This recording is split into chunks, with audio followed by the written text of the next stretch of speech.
Doctor Ranjit Singh ਦੀ ਪੁਸਤਕ ਹੈ ਆਧੁਨਿਕ ਪੰਜਾਬੀ ਪੱਤਰਕਾਰੀ ਦਾ ਮੋਢੀ ਡਾਕਟਰ ਬਰਜਿੰਦਰ ਸਿੰਘ ਹਮਦਰਦ।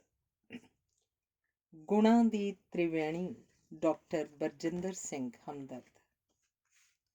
ਪਰਮਾਤਮਾ ਜਦੋਂ ਦਿਆਲ ਹੁੰਦਾ ਹੈ ਤਾਂ ਗੁਣਾਂ ਦੇ ਖਜ਼ਾਨੇ ਦੀ ਬਖਸ਼ਿਸ਼ ਕਰ ਦਿੰਦਾ ਹੈ।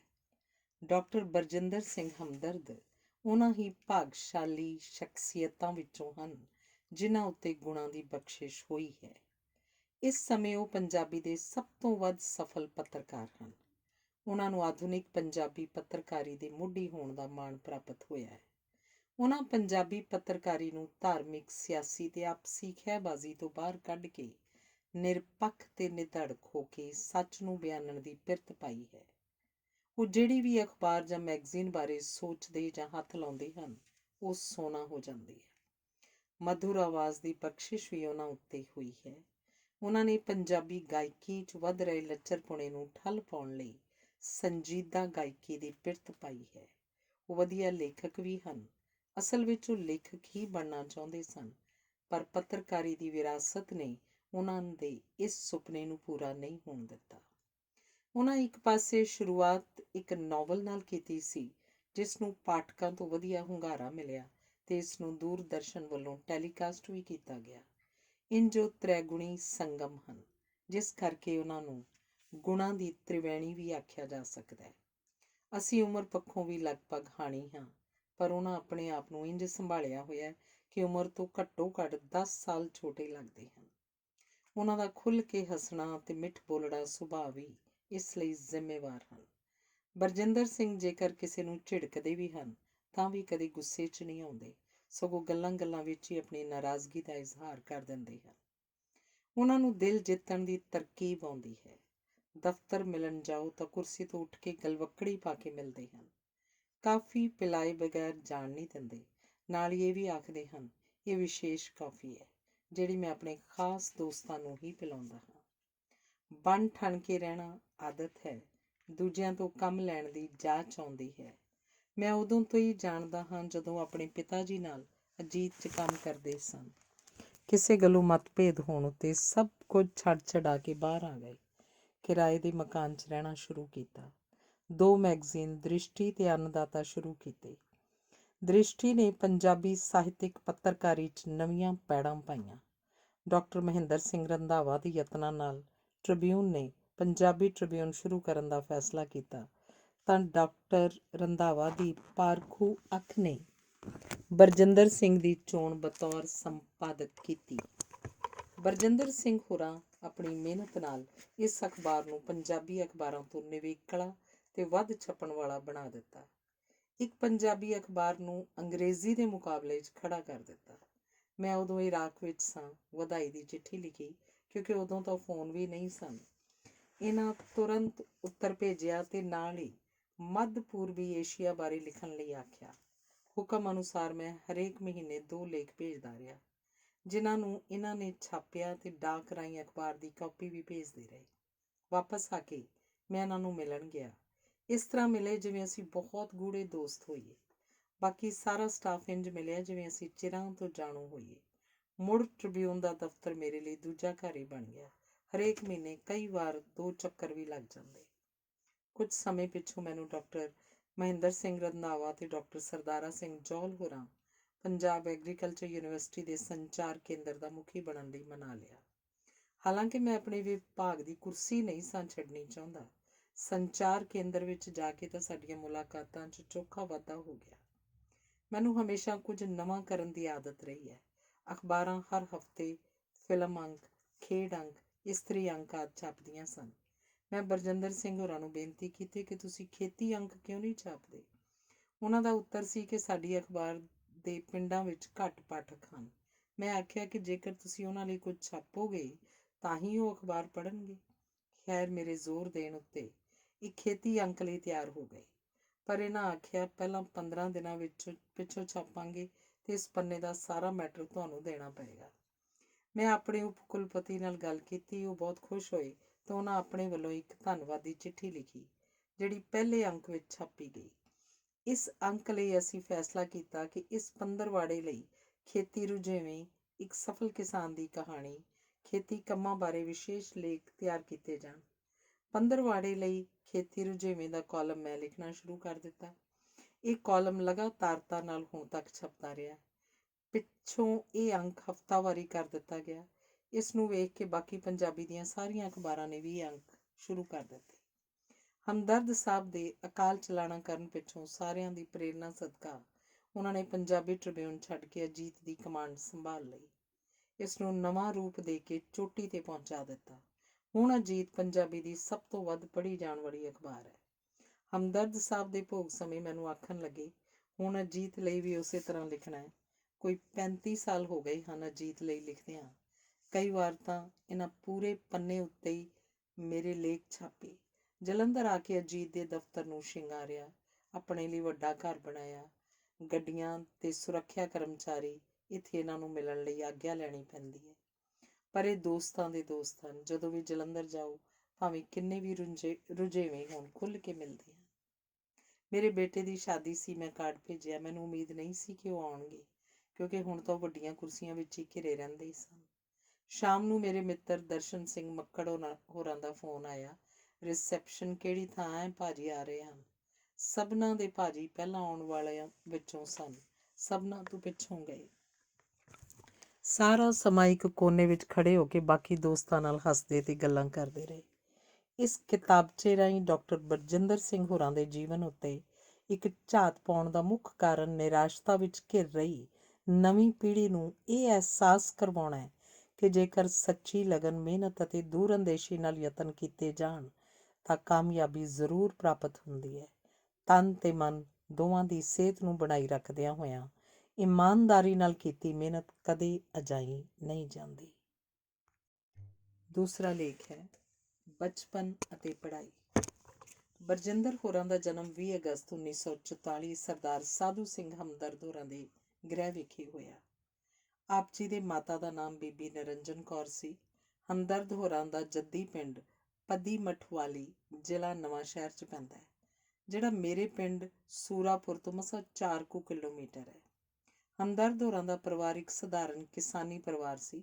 ਛੋਟੇ ਹੁੰਦਿਆਂ ਉਹਨਾਂ ਦੇ ਪਿਤਾ ਸਵਰਗ ਸਿਧਾਰ ਗਏ ਸਨ ਤੇ ਉਹਨਾਂ ਦੀ ਪਾਲਣਾ ਉਹਨਾਂ ਦੀ ਮਾਤਾ ਖੁਸ਼ਹਾਲ ਕੌਰ ਤੇ ਭੂਆ ਭਾਨ ਕੌਰ ਨਹੀਂ ਕੀਤੀ। ਹਮਦਰਦ ਜੀ ਨੇ ਲਾਹੌਰ ਆ ਕੇ ਅਖਬਾਰ ਵਿੱਚ ਮਾਮੂਲੀ ਨੌਕਰੀ ਸ਼ੁਰੂ ਕੀਤੀ। ਆਪਣੀ ਮਿਹਨਤ ਅਤੇ ਲਿਆਕਤ ਨਾਲ ਇੱਕ ਦਿਨ ਉਸੇ ਅਖਬਾਰ ਦੇ ਸੰਪਾਦਕ ਦੀ ਕੁਰਸੀ ਤੇ ਬੈਠੇ। ਸੰਨ 1947 ਵਿੱਚ ਦੇਸ਼ ਆਜ਼ਾਦ ਹੋਇਆ। ਇਸ ਦੇ ਨਾਲ ਹੀ ਪੰਜਾਬ ਦੀ ਵੰਡ ਹੋ ਗਈ। ਸਾਧੂ ਸਿੰਘ ਹੋਰਾਂ ਨੂੰ ਲਾਹੌਰ ਛੱਡਣਾ ਪਿਆ। ਪਹਿਲਾਂ ਅੰਮ੍ਰਿਤਸਰ ਤੇ ਫਿਰ ਜਲੰਧਰ ਟਿਕਾਣਾ ਕੀਤਾ। ਬਰਜਿੰਦਰ ਸਿੰਘ ਹੋਰਾਂ ਦੀ ਉਮਰ ਉਦੋਂ ਕੇਵਲ 3 ਸਾਲ ਦੀ ਸੀ। ਹਮਦਰਦ ਹੋਰਾਂ ਇੱਥੇ ਆ ਕੇ ਮੁੜ ਅਜੀਤ ਅਖਬਾਰ ਪਹਿਲਾਂ ਉਰਦੂ ਵਿੱਚ ਤੇ ਫਿਰ ਪੰਜਾਬੀ 'ਚ ਸ਼ੁਰੂ ਕੀਤਾ। ਭਾਵੇਂ ਕਿ ਉਹ ਖਾਲੀ ਹੱਥ ਆਏ ਸਨ, ਪਰ ਆਪਣੀ ਮਿਹਨਤ ਨਾਲ ਆਪਣੀ ਪ੍ਰੈਸ ਤੇ ਅਖਬਾਰ ਲਈ ਵਸੀਲੇ ਇਕੱਠੇ ਕੀਤੇ। ਅਜੀਤ ਭਵਨ ਅਖਬਾਰ ਦਾ ਦਫ਼ਤਰ, ਪ੍ਰੈਸ ਤੇ ਸੰਪਾਦਕ ਦੀ ਰਿਹਾਇਸ਼ ਵੀ ਸੀ। ਇੰਜ ਬਰਜਿੰਦਰ ਹੋਰਾਂ ਆਪਣੀ ਸੁਰਤ ਮਸ਼ੀਨਾਂ ਦੀ ਖਟਖਟ, ਅੱਖਰਾਂ ਦੀ ਜੋੜ ਤੋੜ ਤੇ ਖਬਰਾਂ ਦੀ ਭੰਨ ਤੋੜ ਵਿੱਚ ਹੀ ਸੰਭਾਲੀ। ਪਿਤਾ ਜੀ ਦਾ ਸਾਰਾ ਸਮਾਂ ਅਖਬਾਰ ਦੇ ਕੰਮਾਂ 'ਚ ਬਤੀਤ ਹੋ ਜਾਂਦਾ। ਜਿਹੜਾ ਥੋੜ੍ਹਾ ਬਹੁਤਾ ਸਮਾਂ ਬਚਦਾ, ਉਹ ਉਚੇਰੀ ਪੜ੍ਹਾਈ ਤੇ ਗਜ਼ਲਾਂ ਲਿਖਣ ਦੇ ਲੇਖੇ ਲੱਗ ਜਾਂਦਾ। ਅਖਬਾਰ ਚਲਾਉਂਦਿਆਂ ਬਰਜਿੰਦਰ ਹੋਰਾਂ ਦੇ ਪਿਤਾ ਜੀ ਨੇ ਕਾਨੂੰਨੀ ਪੜ੍ਹਾਈ ਪੂਰੀ ਕੀਤੀ ਤੇ ਮੁੜ PhD ਦੀ ਡਿਗਰੀ ਪ੍ਰਾਪਤ ਕੀਤੀ। ਗਜ਼ਲ ਉੱਤੇ ਕੀਤੀ ਉਹਨਾਂ ਦੀ ਖੋਜ ਨੂੰ ਕਲਾਸਿਕੀ ਮੰਨਿਆ ਜਾਂਦਾ ਹੈ। ਗਜ਼ਲ ਨੂੰ ਪੰਜਾਬੀ ਵਿੱਚ ਸਥਾਪਿਤ ਕਰਨ ਵਾਲੇ ਵੀ ਉਹੀ ਹਨ। ਉਹਨਾਂ ਨੂੰ ਪੰਜਾਬੀ ਪੱਤਰਕਾਰੀ ਦਾ ਮੋਢੀ ਆਖਿਆ ਜਾਂਦਾ ਹੈ। ਇਹਨਾਂ ਪ੍ਰਾਪਤੀਆਂ ਕਰਕੇ ਭਾਰਤ ਸਰਕਾਰ ਨੇ ਪਦਮ ਸ਼੍ਰੀ ਨਾਲ ਸਨਮਾਨਿਆ, ਜਿਹੜਾ ਉਹਨਾਂ ਨੇ ਸਾਕਾ ਨੀਲਾ ਤਾਰਾ ਸਮੇਂ ਇਸ ਦਾ ਵਿਰੋਧ ਜਤਾਉਂਦਿਆਂ ਹੋਇਆ ਵਾਪਸ ਕਰ ਦਿੱਤਾ।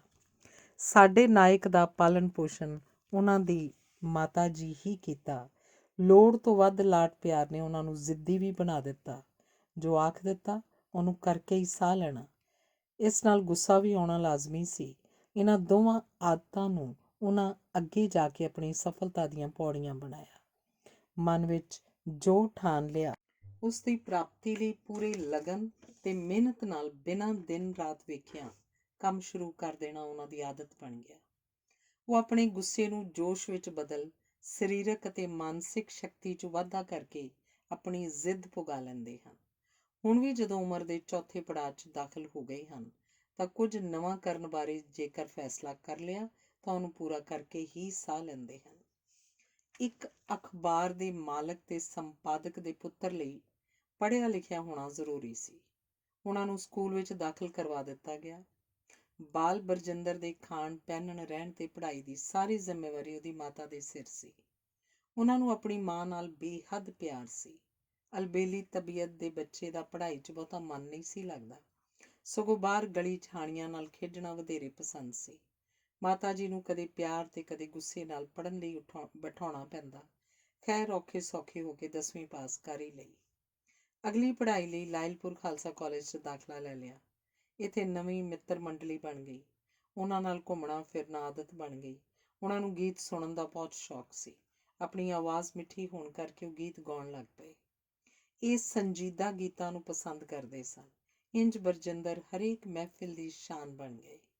ਜਦੋਂ ਘਰ ਆਉਣਾ ਤਾਂ ਪਿਤਾ ਜੀ ਨੇ ਅਖਬਾਰ ਦਾ ਕੋਈ ਨਾ ਕੋਈ ਕੰਮ ਜ਼ਿੰਮੇ ਲਾ ਦੇਣਾ। ਖਬਰਾਂ ਨੂੰ ਵੇਖਣਾ, ਪ੍ਰੈਸ ਵੱਲ ਗੇੜਾ ਮਾਰਨਾ, ਆਏ ਮਹਿਮਾਨਾਂ ਦੀ ਆਓ ਭਗਤ ਆਦਿ। ਇੱਥੇ ਬਹੁਤੇ ਪੰਜਾਬੀ ਦੇ ਲੇਖਕ ਜਾਂ ਨੇਤਾ ਕਿਸਮ ਦੇ ਲੋਕ ਹੀ ਆਉਂਦੇ ਸਨ। ਇੰਜ ਇਹਨਾਂ ਦੀ ਵਾਕਫੀਅਤ ਦਾ ਘੇਰਾ ਚੌੜਾ ਹੋਣ ਲੱਗ ਪਿਆ। ਵੱਡੇ ਹਮਦਰਦ ਜੀ ਖੁੱਲ੍ਹ ਕੇ ਹੱਸਦੇ ਸਨ। ਸ਼ਾਇਦ ਜਦੋਂ ਕੋਈ ਦੁੱਖ ਦੀ ਰਗ ਉੱਤੇ ਹੱਥ ਰੱਖ ਦੇਵੇ ਤਾਂ ਉਹਨੂੰ ਭੁਲਾਉਣ ਦਾ ਇਹ ਸਭ ਤੋਂ ਵਧੀਆ ਢੰਗ ਹੈ। ਬਰਜਿੰਦਰ ਹੋਰੀ ਵੀ ਖੁੱਲ੍ਹ ਕੇ ਹੱਸਦੇ ਹਨ। ਪੱਤਰਕਾਰੀ ਦੇ ਨਾਲ ਖੁੱਲ੍ਹ ਕੇ ਹੱਸਣਾ ਵੀ ਉਹਨਾਂ ਨੂੰ ਵਿਰਸੇ ਵਿੱਚ ਹੀ ਪ੍ਰਾਪਤ ਹੋਇਆ। ਪਰਮਾਤਮਾ ਨੇ ਹੱਸਣ ਦੀ ਦਾਤ ਕੇਵਲ ਇਨਸਾਨਾਂ ਨੂੰ ਹੀ ਬਖਸ਼ੀ ਹੈ। ਹੋਰ ਕੋਈ ਜੀਵ ਹੱਸਦਾ ਨਹੀਂ। ਹਾਂ, ਰੋਂਦੇ ਜ਼ਰੂਰ ਸਾਰੇ ਹੀ ਹਨ। ਖੁੱਲ੍ਹ ਕੇ ਹੱਸਣਾ ਮਾਨਸਿਕ ਤੇ ਸਰੀਰਕ ਤੰਦਰੁਸਤੀ ਲਈ ਬਹੁਤ ਜ਼ਰੂਰੀ ਹੈ। ਜਿਹੜੇ ਇਨਸਾਨ ਦੇ ਚਿਹਰੇ ਉੱਤੇ ਹਰ ਵੇਲੇ ਮੁਸਕਾਨ ਰਹਿੰਦੀ ਹੈ ਤੇ ਉਹ ਦੁੱਖ ਦੀ ਘੜੀ ਸਮੇਂ ਵੀ ਖੁੱਲ੍ਹ ਕੇ ਹੱਸ ਲੈਂਦਾ ਹੈ, ਉਸਨੂੰ ਮਾਨਸਿਕ ਤੇ ਸਰੀਰਕ ਰੋਗ ਘੱਟ ਹੀ ਲੱਗਦੇ ਹਨ ਤੇ ਹਮੇਸ਼ਾ ਚੜ੍ਹਦੀ ਕਲਾ 'ਚ ਹੀ ਰਹਿੰਦਾ ਹੈ। ਇਹਨਾਂ ਦੇ ਘਰ ਪੰਜਾਬੀ ਦੇ ਲੇਖਕ ਤਾਂ ਆਉਂਦੇ ਹੀ ਰਹਿੰਦੇ ਸਨ। ਉਹਨਾਂ ਨੂੰ ਮਿਲਣਾ ਤੇ ਉਹਨਾਂ ਦੀਆਂ ਕਿਤਾਬਾਂ ਬਾਰੇ ਗੱਲਾਂ ਕਰਨੀਆਂ। ਸਾਹਿਤ ਪੜ੍ਹਨ ਦੀ ਚੇਟਕ ਲੱਗ ਗਈ। ਹੌਲੀ ਹੌਲੀ ਇਹਨਾਂ ਇਹ ਮਨ ਬਣਾਉਣਾ ਸ਼ੁਰੂ ਕੀਤਾ ਕਿ ਮੈਂ ਲੇਖਕ ਬਣਾਂਗਾ ਤੇ ਗੀਤ ਗਾਵਾਂਗਾ। ਰੋਜ਼ੀ ਰੋਟੀ ਲਈ ਪੱਤਰਕਾਰੀ ਨਹੀਂ ਕਰਾਂਗਾ, ਕਿਉਂਕਿ ਪੱਤਰਕਾਰੀ ਵਿੱਚ ਤਾਂ ਸਾਹ ਲੈਣ ਦੀ ਵੀ ਵੇਲ ਨਹੀਂ ਮਿਲਦੀ, ਜਿਸ ਕਰਕੇ ਆਪਣੇ ਲਿਖਣ ਦੇ ਸੰਗੀਤ ਦੇ ਸ਼ੌਕ ਲਈ ਸਮਾਂ ਨਹੀਂ ਕੱਢ ਸਕਾਂਗਾ। ਇਹ ਸੋਚਿਆ ਕਿ ਰੋਟੀ ਰੋਜ਼ੀ ਲਈ ਅਧਿਆਪਨ ਦਾ ਕੰਮ ਕੀਤਾ ਜਾ ਸਕਦਾ ਹੈ। BA ਪਾਸ ਕਰਨ ਪਿੱਛੋਂ ਇਹਨਾਂ MA ਕਰਨ ਲਈ ਪੰਜਾਬ ਯੂਨੀਵਰਸਿਟੀ ਚੰਡੀਗੜ੍ਹ ਜਾਣ ਦਾ ਫੈਸਲਾ ਕਰ ਲਿਆ। ਪਿਤਾ ਜੀ ਨੇ ਵਿਰੋਧ ਕੀਤਾ, ਕਿਉਂਕਿ ਉਹਨਾਂ ਦਾ ਸਹਾਇਕ ਚਲਾ ਜਾਏਗਾ, ਜਿਹਨੇ ਭਵਿੱਖ ਵਿੱਚ ਅਖਬਾਰ ਦੀ ਵਾਗਡੋਰ ਸੰਭਾਲਣੀ ਹੈ। ਮਾਤਾ ਜੀ ਨੇ ਵਿਰੋਧ ਕੀਤਾ ਕਿ ਉਹਨਾਂ ਦਾ ਲਾਡਲਾ ਖੋਹਲੇ ਹੋ ਜਾਏਗਾ। ਮਾਂ ਨੂੰ ਫਿਕਰ ਸੀ ਹੋਸਟਲ ਦੀ ਰੋਟੀ ਕਿਵੇਂ ਖਾਏਗਾ, ਇਹਦੇ ਕੱਪੜੇ ਕੌਣ ਧੋਏਗਾ ਤੇ ਇਹਦਾ ਖਿਆਲ ਕੌਣ ਰੱਖੇਗਾ। ਪਰ ਜ਼ਿੱਦੀ ਸੁਭਾਅ ਤੇ ਹੈ ਹੀ ਸੀ। ਇਹ ਆਪਣੇ ਫੈਸਲੇ ਉੱਤੇ ਅੜ ਗਏ। ਬਰਜਿੰਦਰ ਆਪਣਾ ਅਟੈਚੀ ਬਿਸਤਰਾ ਚੱਕ ਯੂਨੀਵਰਸਿਟੀ ਦੇ ਹੋਸਟਲ ਪੁੱਜ ਗਏ। ਇੱਥੇ ਤਾਂ ਮਾਹੌਲ ਹੀ ਵੱਖਰਾ ਸੀ। ਕਿੱਥੇ ਜਲੰਧਰ ਦੀਆਂ ਭੀੜੀਆਂ ਗਲੀਆਂ, ਤੰਗ ਬਾਜ਼ਾਰ, ਟੁੱਟੀਆਂ ਸੜਕਾਂ, ਕਿੱਥੇ ਆਧੁਨਿਕ ਸ਼ਹਿਰ ਚੰਡੀਗੜ੍ਹ।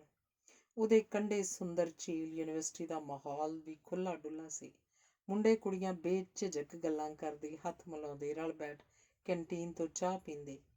ਸਾਡਾ ਨਾਇਕ ਸੁਹੱਪਣ ਦਾ ਉਪਾਸ਼ਕ ਹੈ। ਇਹ ਸੁਹੱਪਣ ਜਿਸਮਾਂ ਦਾ ਹੋਵੇ, ਕੁਦਰਤ ਦਾ ਹੋਵੇ ਜਾਂ ਕਲਾਕ੍ਰਿਤੀਆਂ ਦਾ ਹੋਵੇ, ਇਹਨਾਂ ਨੂੰ ਆਪਣੇ ਵੱਲ ਖਿੱਚ ਲੈਂਦਾ ਹੈ। ਆਪ ਵੀ ਪੂਰੇ ਬਣ ਠਣ ਕੇ ਰਹਿੰਦੇ ਹਨ। ਸਰੀਰ ਦੀ ਤੰਦਰੁਸਤੀ ਲਈ ਹੁਣ ਵੀ ਬਾਕਾਇਦਗੀ ਨਾਲ ਕਸਰਤ ਕਰਦੇ ਹਨ। ਕੋਸੇ ਤੇਲ ਦੀ ਮਾਲਿਸ਼ ਤੇ ਲੰਬੀ ਦੌੜ। ਉਹ ਆਪਣੀ ਉਮਰ ਤੋਂ ਘੱਟੋ ਘੱਟ 10 ਸਾਲ ਛੋਟੇ ਲੱਗਦੇ ਹਨ। ਮੈਥੋਂ ਕੇਵਲ 2 ਸਾਲ ਛੋਟੇ ਹਨ, ਪਰ ਲੱਗਦਾ ਇੰਝ ਹੈ ਜਿਵੇਂ ਕੋਈ 20 ਸਾਲ ਛੋਟੇ ਹੋਣ। ਇਸੇ ਦਿੱਖ ਕਰਕੇ ਕੁੜੀਆਂ ਇਹਨਾਂ ਨਾਲ ਦੋਸਤੀ ਕਰਨਾ ਲੋਚਦੀਆਂ। ਮੁੰਡੇ ਨੇੜੇ ਆਉਂਦੇ। ਕੁਝ ਦਿਨ ਤਾਂ ਇਹ ਆਪਣੇ ਆਪ ਵਿੱਚ ਸੁੰਗੜੇ ਰਹੇ, ਪਰ ਹੌਲੀ ਹੌਲੀ ਖੁੱਲ੍ਹਣ ਲੱਗ ਪਏ। ਜਮਾਤੀਆਂ ਨਾਲ ਕੈਂਟੀਨ 'ਚ ਬੈਠ ਚਾਹ ਪੀਣੀ, ਝੀਲ 'ਤੇ ਸੈਰ ਕਰਨੀ, ਟੈਗੋਰ ਥੀਏਟਰ 'ਚ ਨਾਟਕ ਵੇਖਣੇ ਤੇ ਦੇਰ ਰਾਤ ਤੱਕ ਚੰਡੀਗੜ੍ਹ ਦੀਆਂ ਖੁੱਲ੍ਹੀਆਂ ਸੜਕਾਂ 'ਤੇ ਘੁੰਮਣਾ ਸ਼ੁਰੂ ਹੋ ਗਿਆ। ਇਸੇ ਤਰ੍ਹਾਂ ਹੱਸਦਿਆਂ ਖੇਡਦਿਆਂ 2 ਸਾਲ ਪੂਰੇ ਹੋ ਗਏ। ਪੜ੍ਹਾਈ ਖਤਮ ਹੋ ਗਈ। ਨਤੀਜੇ ਦੀ ਉਡੀਕ ਸੀ, ਪਰ ਸਾਡਾ ਨਾਇਕ ਅਜੀਤ ਭਵਨ ਦੇ ਅਖਬਾਰੀ ਮਾਹੌਲ 'ਚ ਦਾਖਲ ਹੋਣ ਤੋਂ ਪਹਿਲਾਂ ਇਕਾਂਤਵਾਸ ਕਰਨਾ ਚਾਹੁੰਦਾ ਸੀ, ਤਾਂ ਜੋ ਆਪਣੀ ਭਵਿੱਖੀ ਯੋਜਨਾ ਉਲੀਕ ਸਕੇ। ਚੰਡੀਗੜ੍ਹ ਤੋਂ ਸਭ ਤੋਂ ਨੇੜਲਾ ਹਿੱਲ ਸਟੇਸ਼ਨ ਕਸੌਲੀ ਹੈ। ਇਹ ਖੂਬਸੂਰਤ ਛੋਟਾ ਜਿਹਾ ਕਸਬਾ ਹੈ। ਇੱਥੇ ਲੋਕਾਂ ਦੀ ਬਹੁਤੀ ਚਹਿਲ ਪਹਿਲ ਨਹੀਂ ਹੁੰਦੀ। ਕੇਵਲ ਸ਼ਾਮ ਨੂੰ ਹੀ ਸੈਲਾਨੀ ਇੱਥੋਂ ਦੇ ਇੱਕੋ ਇੱਕ ਚੌਕ 'ਚ ਇਕੱਠੇ ਹੁੰਦੇ ਹਨ। ਇੱਥੇ ਰਹਿੰਦਿਆਂ ਇਹਨਾਂ ਦੇ ਅੰਦਰਲਾ ਲੇਖਕ ਮੁੜ ਅੰਗੜਾਈਆਂ ਲੈਣ ਲੱਗ ਪਿਆ। ਜਿੱਥੇ ਇਹਨਾਂ ਪਹਾੜੀ ਸੁੰਦਰਤਾ ਨੂੰ ਮਾਣਿਆ, ਉੱਥੇ ਪਹਾੜੀ ਲੋਕਾਂ ਦੇ ਜੀਵਨ ਵੱਲ ਝਾਤ ਮਾਰਨ ਦੀ ਕੋਸ਼ਿਸ਼ ਵੀ ਕੀਤੀ। ਇੱਕ ਦਿਨ ਢਲਾਨ 'ਚ ਉਤਰ ਇੱਕ ਪਹਾੜੀ ਘਰ ਚਲੇ ਗਏ। ਉੱਥੇ ਇਹਨਾਂ ਪਹਾੜੀ ਲੋਕਾਂ ਦੀ ਗੁਰਬਤ ਨੂੰ ਨੇੜੇ ਹੋ ਕੇ ਵੇਖਿਆ। ਉਹ ਜੀਵਨ ਦੀਆਂ ਸਾਰੀਆਂ ਸੁੱਖ ਸਹੂਲਤਾਂ ਤੋਂ ਸੱਖਣੇ ਸਨ, ਪਰ ਫਿਰ ਵੀ ਖੁਸ਼ ਸਨ, ਕਿਉਂਕਿ ਉਹਨਾਂ ਦਾ ਸੰਸਾਰ ਇੱਥੋਂ ਤੱਕ ਹੀ ਸੀਮਤ ਸੀ। ਖੈਰ, ਵਾਪਸ ਘਰ ਤਾਂ ਆਉਣਾ ਹੀ ਸੀ। ਜਲੰਧਰ ਆਉਂਦਿਆਂ ਹੀ ਪਿਤਾ ਜੀ ਨੇ ਅਖਬਾਰ ਦੀਆਂ ਜ਼ਿੰਮੇਵਾਰੀਆਂ ਪਾ ਦਿੱਤੀਆਂ ਤੇ ਇਹਨਾਂ ਨੂੰ ਮੈਨੇਜਿੰਗ ਐਡੀਟਰ ਬਣਾ ਦਿੱਤਾ ਗਿਆ। ਕਬੀਲਦਾਰੀ ਦੇ ਬੰਧਨ ਨਾਲ ਪੱਕੇ ਤੌਰ ਉੱਤੇ ਟਿਕੇ ਰਹਿਣ ਲਈ ਇਹਨਾਂ ਦਾ ਵਿਆਹ ਕਰ ਦਿੱਤਾ ਗਿਆ। ਇਹ ਭਾਗਸ਼ਾਲੀ ਹਨ ਜਿਨ੍ਹਾਂ ਨੂੰ ਸਰਬਜੀਤ ਵਰਗੀ ਧਰਮ ਪਤਨੀ ਦਾ ਸਾਥ ਮਿਲਿਆ। ਉਹ ਅੰਦਰੋਂ ਤੇ ਬਾਹਰੋਂ ਸੁੰਦਰਤਾ ਦਾ ਨਮੂਨਾ ਹਨ, ਜਿਨ੍ਹਾਂ ਨੇ ਇਹਨਾਂ ਦਾ ਹਰ ਦੁੱਖ ਸੁੱਖ ਸਮੇਂ ਪੂਰਾ ਸਾਥ ਨਿਭਾਇਆ ਹੈ। ਕੁਦਰਤੀ ਉਹਨਾਂ ਦਾ ਵੀ ਜੱਦੀ ਪਿੰਡ ਮੇਰਾ ਗਵਾਂਢੀ ਸੁੱਜੋਂ ਹੈ। ਸਾਡੇ ਪਿੰਡ ਪ੍ਰਾਇਮਰੀ ਸਕੂਲ ਵੀ ਨਹੀਂ ਸੀ, ਇਸ ਕਰਕੇ ਪ੍ਰਾਇਮਰੀ ਦੀ ਪੜ੍ਹਾਈ ਲਈ ਸਾਨੂੰ ਸੁੱਜੋਂ ਹੀ ਜਾਣਾ ਪੈਂਦਾ ਸੀ। ਤੀਸਰਾ ਲੇਖ, ਪੱਤਰਕਾਰੀ। ਬਰਜਿੰਦਰ ਹੋਰਾਂ ਨੂੰ ਪੱਤਰਕਾਰੀ ਵਿਰਾਸਤ 'ਚ ਮਿਲੀ ਹੈ। ਉਹ ਅਖਬਾਰ ਦੇ ਦਫ਼ਤਰ ਤੇ ਪ੍ਰੈਸ ਦੇ ਗੇੜੇ ਕੱਢਦਿਆਂ ਹੀ ਜਵਾਨ ਹੋਏ। ਜਿਵੇਂ ਪਹਿਲਾਂ ਲਿਖਿਆ, ਉਹਨਾਂ ਦੇ ਪਿਤਾ ਜੀ ਡਾਕਟਰ ਸਾਧੂ ਸਿੰਘ ਹਮਦਰਦ ਹੋਰਾਂ ਨੂੰ ਪੰਜਾਬੀ ਪੱਤਰਕਾਰੀ ਦਾ ਮੋਢੀ ਮੰਨਿਆ ਜਾਂਦਾ ਹੈ। ਅਜੀਤ ਪੰਜਾਬੀ ਦੀ ਪਹਿਲੀ ਅਖਬਾਰ ਸੀ ਜਿਹੜੀ ਕਿਸੇ ਧਾਰਮਿਕ ਜਾਂ ਰਾਜਸੀ ਜਥੇਬੰਦੀ ਨਾਲ ਜੁੜੀ ਹੋਈ ਨਹੀਂ ਸੀ। ਇਸ ਦਾ ਨਿਰੋਲ ਮੰਤਵ ਪੰਜਾਬ ਦੇ ਪੰਜਾਬੀਆਂ ਦੇ ਹੱਕਾਂ ਦੀ ਰਾਖੀ ਲਈ ਆਵਾਜ਼ ਬੁਲੰਦ ਕਰਨਾ ਸੀ। ਡਾਕਟਰ ਸਾਧੂ ਸਿੰਘ ਹੋਰੀ ਬਹੁਤ ਮਿਹਨਤੀ ਸਨ। ਅਖਬਾਰ ਦੇ ਰੁਝੇਵਿਆਂ ਦੇ ਨਾਲ ਨਾਲ ਆਪਣੀ ਪੜ੍ਹਾਈ ਜਾਰੀ ਰੱਖੀ। ਆਪਣੇ ਪਿਤਾ ਨੂੰ ਮਿਹਨਤ ਕਰਦਿਆਂ ਤੇ ਆਪਣੀ ਮਾਤਾ ਨੂੰ ਉਹਨਾਂ ਦਾ ਸਾਥ ਦਿੰਦਿਆਂ ਵੇਖ ਬਾਲ ਬਰਜਿੰਦਰ ਦਾ ਵੀ ਮਿਹਨਤ ਕਰਨਾ ਜੀਵਨ ਦਾ ਅੰਗ ਬਣ ਗਿਆ। ਕਾਲਜ ਪੜ੍ਹਦਿਆਂ ਵੀ ਅਖਬਾਰ ਦੇ ਕੰਮ ਕਰਨੇ ਪੈਂਦੇ ਸਨ। ਕਈ ਵਾਰ ਪ੍ਰੂਫ ਵੀ ਪੜ੍ਹਦੇ ਸਨ। ਛਪਾਈ ਨੂੰ ਵੇਖਣਾ, ਆਏ ਮਹਿਮਾਨਾਂ ਦੀ ਦੇਖਭਾਲ ਕਰਨੀ, ਸਾਰਾ ਕੁਝ ਉਹਨਾਂ ਦੇ ਹੀ ਜ਼ਿੰਮੇ ਸੀ। ਜਿਵੇਂ ਪਹਿਲਾਂ ਲਿਖਿਆ, ਬਰਜਿੰਦਰ ਹੋਰਾਂ ਜਲੰਧਰ ਕਾਲਜ ਦੀ ਥਾਂ ਪੰਜਾਬ ਯੂਨੀਵਰਸਿਟੀ ਜਾਣ ਦਾ ਫੈਸਲਾ ਕੀਤਾ ਤਾਂ ਜੋ ਯੂਨੀਵਰਸਿਟੀ ਦੇ ਖੁੱਲ੍ਹੇ ਮਾਹੌਲ 'ਚ ਖੁੱਲ੍ਹੀਆਂ ਉਡਾਰੀਆਂ ਮਾਰੀਆਂ ਜਾ ਸਕਣ। ਇੱਥੇ ਰਹਿੰਦਿਆਂ ਉਹਨਾਂ ਪੱਤਰਕਾਰੀ ਦੀ ਥਾਂ ਅਧਿਆਪਨ ਬਾਰੇ ਸੋਚਣਾ ਸ਼ੁਰੂ ਕੀਤਾ ਤਾਂ ਜੋ ਇੱਕ ਲੇਖਕ ਤੇ ਗਾਇਕ ਬਣ ਸਕਣ। ਪੜ੍ਹਾਈ ਪੂਰੀ ਕਰਨ ਪਿੱਛੋਂ ਜਦੋਂ ਵਾਪਸ ਜਲੰਧਰ ਆਏ ਤਾਂ ਅਖਬਾਰ ਦੀਆਂ ਜ਼ਿੰਮੇਵਾਰੀਆਂ ਉਹਨਾਂ ਨੂੰ ਉਡੀਕ ਰਹੀਆਂ ਸਨ। ਪਿਤਾ ਜੀ ਨੇ ਆਪਣੀਆਂ ਜ਼ਿੰਮੇਵਾਰੀਆਂ ਦੀ ਪੰਡ ਨੂੰ ਹੌਲਾ ਕਰਨ ਲਈ ਬਰਜਿੰਦਰ ਹੋਰਾਂ ਨੂੰ ਅਖਬਾਰ ਦਾ ਮੈਨੇਜਿੰਗ ਐਡੀਟਰ ਬਣਾ ਦਿੱਤਾ ਤੇ ਅਖਬਾਰ ਵਿੱਚ ਬਰਾਬਰ ਦਾ ਹਿੱਸੇਦਾਰ ਵੀ। ਹੁਣ ਜ਼ਿੰਮੇਵਾਰੀ ਤੋਂ ਮੂੰਹ ਮੋੜਨਾ ਔਖਾ ਸੀ। ਜਵਾਨੀ ਦਾ ਜੋਸ਼ ਤੇ ਕੁਝ ਨਵਾਂ ਕਰਨ ਦੀ ਲਗਨ। ਉਹ ਚਾਹੁੰਦੇ ਸਨ ਕਿ ਹੁਣ ਮੈਂ ਪੱਤਰਕਾਰੀ ਵਿੱਚ ਆ ਹੀ ਗਿਆ ਹਾਂ ਤੇ ਪੰਜਾਬੀ ਅਖਬਾਰ ਨੂੰ ਅੰਗਰੇਜ਼ੀ ਅਖਬਾਰਾਂ ਦੇ ਹਾਣ ਦਾ ਬਣਾਵਾਂ ਤਾਂ ਜੋ ਪੜ੍ਹੇ ਲਿਖੇ ਪੰਜਾਬੀ ਅੰਗਰੇਜ਼ੀ ਦੀ ਥਾਂ ਪੰਜਾਬੀ ਅਖਬਾਰ ਪੜ੍ਹਨ ਨੂੰ ਤਰਜੀਹ ਦੇਣ। ਉਹਨਾਂ ਨੇ ਅਖਬਾਰ ਦੀ ਦਿੱਖ ਤੇ ਮੈਟਰ ਵਿੱਚ ਤਬਦੀਲੀ ਸ਼ੁਰੂ ਕੀਤੀ। ਕੁਝ ਵੱਡੀਆਂ ਤਬਦੀਲੀਆਂ ਲਈ ਪਿਤਾ ਜੀ ਰਾਜ਼ੀ ਨਹੀਂ ਹੋਏ। ਉਹਨਾਂ ਦਾ ਆਖਣਾ ਸੀ ਕਿ ਇਸ ਨਾਲ ਖਰਚਾ ਵੱਧ ਜਾਏਗਾ ਤੇ ਹੋ ਸਕਦਾ ਹੈ ਅਖਬਾਰ ਆਪਣੇ ਮੰਤਵ ਤੋਂ ਦੂਰ ਹੋ ਜਾਏ। ਜਿਵੇਂ ਅਸੀਂ ਪਹਿਲਾਂ ਵੀ ਲਿਖਿਆ ਕਿ ਬਰਜਿੰਦਰ ਬਚਪਨ ਤੋਂ ਹੀ ਜ਼ਿੱਦੀ ਸੁਭਾਅ ਦੇ ਸਨ ਤੇ ਗੁੱਸਾ ਵੀ ਛੇਤੀ ਆ ਜਾਂਦਾ ਸੀ। ਉਹ ਆਪਣੀ ਗੱਲ ਉੱਤੇ ਅੜ ਗਏ। ਜ਼ਿੱਦ ਤੇ ਗੁੱਸੇ ਦਾ ਪ੍ਰਭਾਵ। ਇੱਕ ਦਿਨ ਉਹਨਾਂ ਖਾਲੀ ਹੱਥ ਆਪਣੇ ਪਰਿਵਾਰ ਨੂੰ ਨਾਲ ਲੈ ਕੇ ਅਜੀਤ ਭਵਨ ਛੱਡ ਦਿੱਤਾ। ਰਹਿਣ ਲਈ ਛੋਟਾ ਜਿਹਾ ਮਕਾਨ ਕਿਰਾਏ ਤੇ ਲੈ ਲਿਆ। ਪੱਤਰਕਾਰੀ ਤਾਂ ਉਹਨਾਂ ਦੇ ਖੂਨ 'ਚ ਰਚ ਹੀ ਚੁੱਕੀ ਸੀ। ਰੋਜ਼ੀ ਰੋਟੀ ਲਈ ਇਸੇ ਪਾਸੇ ਤੁਰਨ ਦਾ ਫੈਸਲਾ ਲਿਆ। ਉਹ ਇੱਕ ਸਾਹਿਤਿਕ ਰਸਾਲਾ ਦ੍ਰਿਸ਼ਟੀ ਪ੍ਰਕਾਸ਼ਿਤ ਕਰਦੇ ਸਨ। ਜਿੱਥੇ ਹੁਣ ਦੂਰਦਰਸ਼ਨ ਜਲੰਧਰ ਦੀ ਇਮਾਰਤ ਹੈ, ਇੱਥੇ ਇੱਕ ਅਧੂਰੀ ਬਣੀ ਇਮਾਰਤ ਵਿੱਚ ਪੱਤਰਕਾਰੀ ਦਾ ਆਪਣਾ ਸਫ਼ਰ ਸ਼ੁਰੂ ਕੀਤਾ। ਆਪਣੀ ਪ੍ਰੈਸ ਲਗਾਈ। ਇੱਕ ਸਥਾਪਤ ਅਖਬਾਰ ਛੱਡ ਆਏ ਸਨ। ਆਪਣੇ ਆਪ ਨੂੰ ਮੁੜ ਸਥਾਪਿਤ ਕਰਨ ਦੀ ਉਹਨਾਂ ਚੁਣੌਤੀ ਸਵੀਕਾਰ ਕੀਤੀ ਤੇ ਦ੍ਰਿਸ਼ਟੀ ਨੂੰ ਪੰਜਾਬੀ ਦਾ ਸਭ ਤੋਂ ਹਰਮਨ ਪਿਆਰਾ ਰਸਾਲਾ ਬਣਾ ਦਿੱਤਾ। ਹਰੇਕ ਪੰਜਾਬੀ ਲੇਖਕ ਇਸ 'ਚ ਛਪਣਾ ਆਪਣਾ ਸੁਭਾਗ ਸਮਝਦਾ ਸੀ ਤੇ ਹਰੇਕ ਸੁਚੇਤ ਪੰਜਾਬੀ ਇਸ ਨੂੰ ਪੜ੍ਹਨ 'ਚ ਮਾਣ ਮਹਿਸੂਸ ਕਰਨ ਲੱਗਾ। ਇਸ ਦੀ ਦਿੱਖ ਤੇ ਪੜ੍ਹਨ ਸਮੱਗਰੀ ਬੇਮਿਸਾਲ ਸੀ। ਬਰਜਿੰਦਰ ਹੋਰੀ ਅਣਥੱਕ ਯੋਧੇ ਹਨ। ਕੱਦ ਭਾਵੇਂ ਛੋਟਾ ਹੈ, ਪਹਿਲਵਾਨੀ ਡੀਲ ਡੋਲ ਵੀ ਨਹੀਂ ਹੈ, ਪਰ ਇਰਾਦਿਆਂ ਵਾਂਗ ਜੁੱਸਾ ਵੀ ਫੌਲਾਦੀ ਹੈ। ਮੈਗਜ਼ੀਨ ਦਾ ਸਾਰਾ ਕੰਮ ਆਪ ਵੇਖਣਾ ਤੇ ਇਸ ਲਈ ਇਸ਼ਤਿਹਾਰ ਵੀ ਆਪ ਨੂੰ ਹੀ ਇਕੱਠੇ ਕਰਨੇ ਪੈਂਦੇ ਸਨ। ਆਪਣੇ ਮੋਟਰਸਾਈਕਲ ਤੇ ਉਹਨਾਂ ਨੂੰ ਜਲੰਧਰ ਦੀਆਂ ਸੜਕਾਂ ਤੇ ਘੁੰਮਦਾ ਆਮ ਵੇਖਿਆ ਜਾ ਸਕਦਾ ਸੀ। ਉਹਨਾਂ ਨੇ 2 ਹੋਰ ਮੈਗਜ਼ੀਨ ਅੰਨਦਾਤਾ ਤੇ ਅਪਸਰਾ ਸ਼ੁਰੂ ਕੀਤੇ। ਅੰਨਦਾਤਾ ਕਿਸਾਨਾਂ ਲਈ ਤੇ ਅਪਸਰਾ ਫਿਲਮਾਂ ਦੇ ਰਸੀਆਂ ਲਈ। ਕੁਦਰਤੀ ਸੀ ਪਾਠਕਾਂ ਦਾ ਘੇਰਾ ਵਿਸ਼ਾਲ ਹੋ ਗਿਆ। ਡਾਕਟਰ ਮਹਿੰਦਰ ਸਿੰਘ ਰੰਧਾਵਾ ਇੱਕ ICS ਆਫਿਸਰ ਸਨ, ਪਰ ਜਿੰਨੀ ਸੇਵਾ ਉਹਨਾਂ ਪੰਜਾਬੀ ਤੇ ਪੰਜਾਬੀ ਸੱਭਿਆਚਾਰ ਦੀ ਕੀਤੀ, ਸ਼ਾਇਦ ਹੋਰ ਕੋਈ ਪੰਜਾਬੀ ਅਜਿਹਾ ਨਹੀਂ ਕਰ ਸਕਿਆ। ਉਦੋਂ ਉੱਤਰੀ ਭਾਰਤ ਦਾ ਇੱਕੋ ਇੱਕ ਅੰਗਰੇਜ਼ੀ ਅਖਬਾਰ ਟ੍ਰਿਬਿਊਨ ਸੀ, ਜਿਸ ਨੂੰ ਆਪਣੇ ਘਰ 'ਚ ਰੱਖਣਾ ਹਰੇਕ ਪੜ੍ਹਿਆ ਲਿਖਿਆ ਪੰਜਾਬੀ ਆਪਣਾ ਮਾਣ ਸਮਝਦਾ ਸੀ। ਟ੍ਰਿਬਿਊਨ ਨਿਰਪੱਖ ਤੇ ਨਿਧੜਕ ਅਖਬਾਰ ਹੈ। ਸੇਵਾ ਮੁਕਤੀ ਪਿੱਛੋਂ ਡਾਕਟਰ ਰੰਧਾਵਾ ਨੂੰ ਟ੍ਰਿਬਿਊਨ ਟਰਸਟ ਦਾ ਟਰਸਟੀ ਬਣਾਇਆ ਗਿਆ।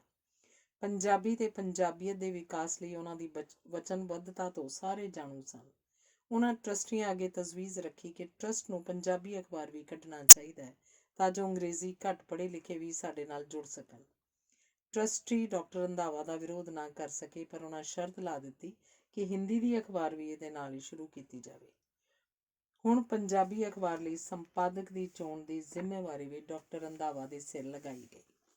ਪੰਜਾਬੀ ਦੇ ਲਗਭਗ ਸਾਰੇ ਵਧੀਆ ਲੇਖਕ ਉਹਨਾਂ ਨੂੰ ਜਾਣਦੇ ਸਨ, ਪਰ ਡਾਕਟਰ ਰੰਧਾਵਾ ਦੀ ਪਾਰਖੂ ਅੱਖ ਇੱਕ ਅਜਿਹੇ ਨੌਜਵਾਨ ਪੱਤਰਕਾਰ ਦੀ ਭਾਲ ਕਰ ਰਹੀ ਸੀ, ਜਿਸ ਕੋਲ ਤਜਰਬਾ ਵੀ ਹੋਵੇ, ਕੁਝ ਨਵਾਂ ਕਰਨ ਦੀ ਤਾਂਘ ਵੀ ਹੋਵੇ ਤੇ ਚੁਣੌਤੀਆਂ ਦਾ ਮੁਕਾਬਲਾ ਕਰਨ ਦਾ ਸਿਰੜ ਵੀ, ਕਿਉਂਕਿ ਪੰਜਾਬੀ ਅਖਬਾਰ ਦੀ ਸਫਲਤਾ ਡਾਕਟਰ ਰੰਧਾਵਾ ਲਈ ਵੀ ਇੱਕ ਚੁਣੌਤੀ ਬਣ ਗਈ ਸੀ।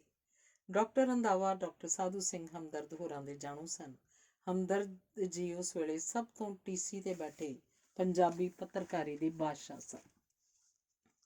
ਡਾਕਟਰ ਰੰਧਾਵਾ ਨੇ ਹਮਦਰਦ ਹੋਰਾਂ ਦੇ ਸਪੁੱਤਰ ਬਰਜਿੰਦਰ ਦੀ ਕਾਬਲੀਅਤ, ਸਿਰੜ ਤੇ ਮਿਹਨਤ ਦਾ ਨਮੂਨਾ ਉਹਨਾਂ ਵੱਲੋਂ ਪ੍ਰਕਾਸ਼ਿਤ ਕੀਤੇ ਮੈਗਜ਼ੀਨਾਂ ਤੋਂ ਲਗਾ ਲਿਆ ਸੀ। ਉਹਨਾਂ ਨੂੰ ਯਕੀਨ ਸੀ ਕਿ ਬਰਜਿੰਦਰ ਵਰਗਾ ਹੀ, ਜਿਸ ਕੋਲ ਅਖਬਾਰੀ ਤਜਰਬਾ ਵੀ ਹੈ, ਦੂਰਅੰਦੇਸ਼ੀ ਵੀ ਹੈ, ਲਗਨ ਤੇ ਮਿਹਨਤ ਵੀ ਹੈ, ਇਸ ਅਖਬਾਰ ਨੂੰ ਸਫਲ ਬਣਾ ਸਕਦਾ ਹੈ। ਟ੍ਰਿਬਿਊਨ ਟਰਸਟ ਵੱਲੋਂ ਬਰਜਿੰਦਰ ਹੋਰਾਂ ਨੂੰ ਨਵੀਂ ਅਖਬਾਰ ਦਾ ਪਹਿਲਾ ਸੰਪਾਦਕ ਚੁਣਿਆ ਗਿਆ। ਇਹ ਇੱਕ ਵੱਡੀ ਪ੍ਰਾਪਤੀ ਵੀ ਸੀ ਤੇ ਚੁਣੌਤੀ ਵੀ। ਡਾਕਟਰ ਰੰਧਾਵਾ ਦੇ ਵਿਸ਼ਵਾਸ ਉੱਤੇ ਖਤਰਾ ਉਤਰਨਾ ਵੀ ਸੀ। ਨਵੀਂ ਅਖਬਾਰ ਦੀ ਸਫਲਤਾ ਲਈ ਦਿਨ ਰਾਤ ਮਿਹਨਤ ਦੀ ਲੋੜ ਸੀ। ਇਸ ਲਈ ਪੂਰੀ ਤਵੱਜੋ ਦੀ ਵੀ ਲੋੜ ਸੀ। ਇਸ ਕਰਕੇ ਉਹਨਾਂ ਨੇ ਜਲੰਧਰ ਆਪਣਾ ਦਫ਼ਤਰ ਤੇ ਮੈਗਜ਼ੀਨ ਬੰਦ ਕਰਕੇ ਚੰਡੀਗੜ੍ਹ ਡੇਰੇ ਲਾ ਲਏ। ਇੱਕ ਨਵੀਂ ਚੁਣੌਤੀ ਦਾ ਮੁਕਾਬਲਾ ਕਰਨ ਲਈ ਕਮਰ ਕੱਸੇ ਕਰ ਲਏ। ਜਵਾਨੀ ਦਾ ਜੋਸ਼, ਕੁਝ ਨਵਾਂ ਕਰਨ ਦੀ ਚੁਣੌਤੀ ਤੇ ਅਖਬਾਰ ਦੀ ਸਫਲਤਾ। ਉਹਨਾਂ ਅਖਬਾਰ ਦੀ ਰੂਪ ਰੇਖਾ ਉਲੀਕਣ ਤੇ ਯੋਜਨਾਬੰਦੀ ਦਾ ਕੰਮ ਸ਼ੁਰੂ ਕਰ ਲਿਆ। ਨਵਾਂ ਸਟਾਫ ਵੀ ਭਰਤੀ ਕਰਨਾ ਸੀ। ਉਹਨਾਂ ਆਪਣੇ ਵਰਗਾ ਹੀ ਮਿਹਨਤੀ ਤੇ ਲਗਨ ਵਾਲਾ ਸਟਾਫ ਭਰਤੀ ਕੀਤਾ। ਇੱਕ ਨਵੇਂ ਅਖਬਾਰ ਨੂੰ ਕੱਢਣਾ, ਉਹਦੇ ਬਾਰੇ ਸੋਚਣਾ, ਕਿਸ ਤਰ੍ਹਾਂ ਉਸਨੂੰ ਪੰਜਾਬੀਆਂ 'ਚ ਲੈ ਕੇ ਜਾਣਾ ਚਾਹੀਦਾ ਹੈ ਤੇ ਲੋਕਾਂ 'ਚ ਇਸ ਨੂੰ ਮਕਬੂਲ ਕਰਨਾ ਉਹਨਾਂ ਲਈ ਇੱਕ ਵੱਡੀ ਚੁਣੌਤੀ ਸੀ। ਪੰਜਾਬੀ ਟ੍ਰਿਬਿਊਨ ਦਾ ਪਹਿਲਾ ਪਰਚਾ 15 ਅਗਸਤ 1978 ਨੂੰ ਲੋਕ ਅਰਪਣ ਕੀਤਾ ਗਿਆ। ਇਹ ਅਖਬਾਰ ਕੇਵਲ ਆਮ ਪਾਠਕਾਂ ਵੱਲੋਂ ਹੀ ਨਹੀਂ ਅਪਣਾਇਆ ਗਿਆ, ਸਗੋਂ ਪੰਜਾਬੀ ਬੁੱਧੀਜੀਵੀ ਵਰਗ ਤੇ ਅਕਾਦਮਿਕ ਜਗਤ ਲਈ ਵੀ ਇਸ ਦੀ ਇੱਕ ਵੱਖਰੀ ਪਹਿਚਾਣ ਬਣੀ। ਪੰਜਾਬੀ ਪੜ੍ਹਨ ਵਾਲਿਆਂ ਲਈ ਪੰਜਾਬੀ ਟ੍ਰਿਬਿਊਨ ਚਹੇਤਾ ਅਖਬਾਰ ਬਣ ਗਿਆ। ਇਸ ਦੇ ਨਾਲ ਹੀ ਬਰਜਿੰਦਰ ਸਿੰਘ ਹੋਰਾਂ ਦੀ ਚਰਚਾ ਵੀ ਹਰ ਥਾਂ ਹੋਣ ਲੱਗ ਪਈ। ਕੁਝ ਹੀ ਮਹੀਨਿਆਂ ਪਿੱਛੋਂ ਇਹ ਅਖਬਾਰ ਸਾਰੇ ਪੰਜਾਬੀ ਅਖਬਾਰਾਂ ਨੂੰ ਪਿੱਛੇ ਛੱਡ ਛਪਣ ਗਿਣਤੀ ਵਿੱਚ ਪਹਿਲੇ ਨੰਬਰ ਤੇ ਆ ਗਿਆ। ਨਵੇਂ ਪਾਠਕਾਂ ਦੀ ਭਾਲ ਵਿੱਚ ਰਵਾਇਤੀ ਪੱਤਰਕਾਰੀ ਤੋਂ ਵੱਖਰੇ ਨਵੇਂ ਕਾਲਮ ਸ਼ੁਰੂ ਕੀਤੇ ਗਏ। ਇਸੇ ਨੂੰ ਵੇਖ ਮੈਂ ਇੱਕ ਦਿਨ ਉਹਨਾਂ ਨੂੰ ਬੇਨਤੀ ਕੀਤੀ ਕਿ ਪੰਜਾਬ ਦੀ ਬਹੁਤੀ ਵਸੋਂ ਖੇਤੀ ਨਾਲ ਸੰਬੰਧਿਤ ਹੈ, ਤੁਸੀਂ ਖੇਤੀ ਸੰਬੰਧੀ ਸਪਲੀਮੈਂਟ ਸ਼ੁਰੂ ਕਰੋ। ਉਹ ਆਖਣ ਲੱਗੇ, ਪਿੰਡਾਂ 'ਚ ਅਖਬਾਰ ਘੱਟ ਜਾਂਦਾ, ਪੜ੍ਹੇਗਾ ਕੌਣ? ਮੈਂ ਆਖਿਆ, ਜੇਕਰ ਤੁਸੀਂ ਉਹਨਾਂ ਬਾਰੇ ਕੁਝ ਲਿਖੋਗੇ ਤਾਂ ਹੀ ਉਹ ਇਸ ਅਖਬਾਰ ਨੂੰ ਪੜ੍ਹਨਗੇ। ਉਹ ਰਾਜ਼ੀ ਹੋ ਗਏ। ਆਖਣ ਲੱਗੇ, ਪਹਿਲਾਂ ਅਸੀਂ ਮਹੀਨੇ 'ਚ 2 ਵਾਰ ਖੇਤੀ ਦਾ ਪੰਨਾ ਛਾਪਿਆ ਕਰਾਂਗੇ, ਜੇਕਰ ਪਾਠਕਾਂ ਨੇ ਪਸੰਦ ਕੀਤਾ ਤਾਂ ਹਫ਼ਤਾਵਾਰ ਕਰ ਦਾਂਗੇ। ਪਰ ਉਹਨਾਂ ਮੈਥੋਂ ਇਹ ਵਚਨ ਵੀ ਲਿਆ ਕਿ ਇਸ ਪੰਨੇ ਦਾ ਪੂਰਾ ਮੈਟਰ ਦੇਣਾ ਤੁਹਾਡੀ ਜ਼ਿੰਮੇਵਾਰੀ ਹੋਏਗੀ। ਮੈਂ ਆ ਕੇ ਆਪਣੇ vice chancellor doctor Sukhdev Singh ਹੋਰਾਂ ਕੋਲ ਗੱਲ ਕੀਤੀ। ਉਹ ਬਹੁਤ ਖੁਸ਼ ਹੋਏ। ਉਹਨਾਂ ਨੇ ਇੱਕ ਧੰਨਵਾਦੀ ਚਿੱਠੀ ਸਰਦਾਰ ਬਰਜਿੰਦਰ ਸਿੰਘ ਹੋਰਾਂ ਨੂੰ ਲਿਖੀ ਤੇ ਦੂਜੀ ਸਾਰੇ ਵਿਭਾਗਾਂ ਦੇ ਮੁਖੀਆਂ ਨੂੰ ਇਸ ਪਾਸੇ ਯੋਗਦਾਨ ਪਾਉਣ ਬਾਰੇ ਲਿਖੀ। ਮੈਂ ਆਪਣੇ ਉੱਤੇ ਜ਼ਿੰਮੇਵਾਰੀ ਲਈ ਕਿ ਘੱਟੋ ਘੱਟ 2 ਲੇਖ ਕਿਸਾਨਾਂ ਲਈ, ਇਹ ਪੰਦਰਵਾੜਾ ਤੇ ਕਿਸੇ ਸਫਲ ਕਿਸਾਨ ਦੀ ਕਹਾਣੀ ਲਿਖਿਆ ਕਰਾਂਗਾ।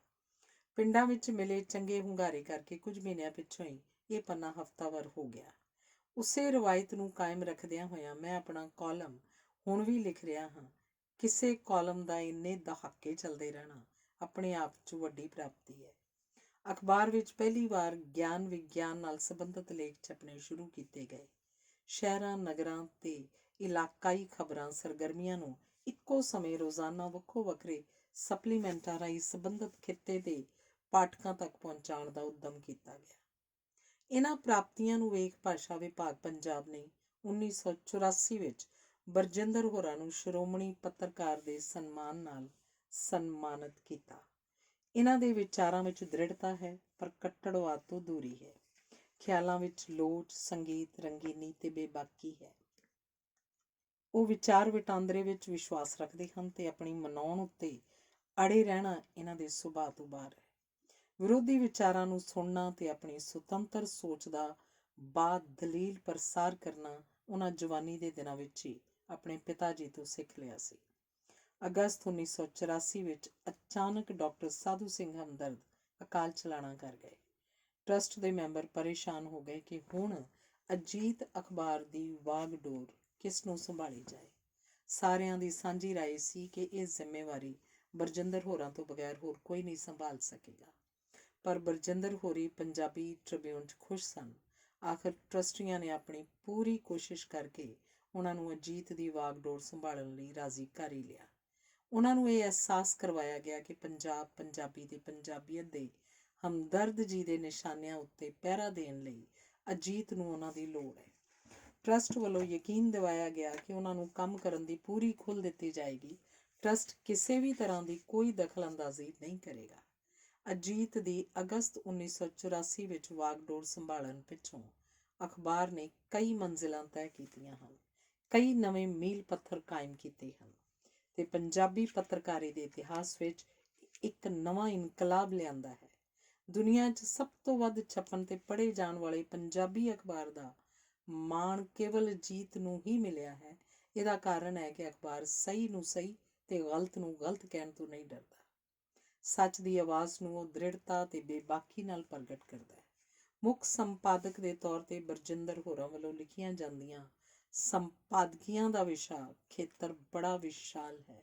ਉਹ ਕੇਵਲ ਪੰਜਾਬ, ਪੰਜਾਬੀ ਜਾਂ ਪੰਜਾਬੀਅਤ ਨਾਲ ਜੁੜੇ ਵਿਸ਼ਿਆਂ ਬਾਰੇ ਹੀ ਨਹੀਂ ਲਿਖਦੇ, ਸਗੋਂ ਸੂਬੇ ਦੇ ਵਿਕਾਸ, ਦੇਸ਼ ਦੇ ਸਾਹਮਣੇ ਚੁਣੌਤੀਆਂ ਤੇ ਰਾਜਸੀ ਫੈਸਲਿਆਂ ਉੱਤੇ ਵੀ ਆਪਣੀਆਂ ਟਿੱਪਣੀਆਂ ਬੇਖੌਫ ਹੋ ਕੇ ਲਿਖਦੇ ਹਨ। ਸੰਪਾਦਕੀ ਲੇਖ ਪੜ੍ਹ ਕੇ ਉਹਨਾਂ ਦੇ ਰਾਸ਼ਟਰੀ ਤੇ ਅੰਤਰਰਾਸ਼ਟਰੀ ਗਿਆਨ ਤੇ ਸੂਝ-ਬੂਝ ਵਿੱਚ ਪਰਪੱਕਤਾ ਤੇ ਡੂੰਘਾਈ ਦਾ ਪਤਾ ਚੱਲਦਾ ਹੈ। ਪੰਜਾਬ ਤੇ ਦੇਸ਼ ਉੱਤੇ ਜਦੋਂ ਵੀ ਔਖੀ ਘੜੀ ਆਈ ਤਾਂ ਅਜੀਤ ਨੇ ਕੇਵਲ ਲਿਖਤਾਂ ਹੀ ਨਹੀਂ ਲਿਖੀਆਂ, ਸਗੋਂ ਪੀੜਤ ਲੋਕਾਂ ਦੀ ਮਾਇਕ ਸਹਾਇਤਾ ਵੀ ਕੀਤੀ। ਸੰਨ 1984 'ਚ ਹੋਏ ਸਿੱਖ ਕਤਲੇਆਮ ਤੇ 87 ਵਿੱਚ ਆਏ ਹੜ੍ਹਾਂ ਦੇ ਪੀੜਤ ਲੋਕਾਂ ਲਈ ਬਰਜਿੰਦਰ ਹੋਰਾਂ ਮਾਇਆ ਇਕੱਠੀ ਕੀਤੀ ਤੇ ਥਾਂ-ਥਾਂ ਜਾ ਕੇ ਦੰਗਾ ਪੀੜਤਾਂ ਦੀ ਸਹਾਇਤਾ ਕੀਤੀ। ਉਹਨਾਂ ਕਦੇ ਵੀ ਗਲਤ ਅੱਗੇ ਗੋਡੇ ਨਹੀਂ ਟੇਕੇ, ਸਗੋਂ ਅਖਬਾਰ ਵਿਰੁੱਧ ਹੋਏ ਸਰਕਾਰੀ ਜ਼ਬਰ ਦਾ ਡਟ ਕੇ ਮੁਕਾਬਲਾ ਕੀਤਾ।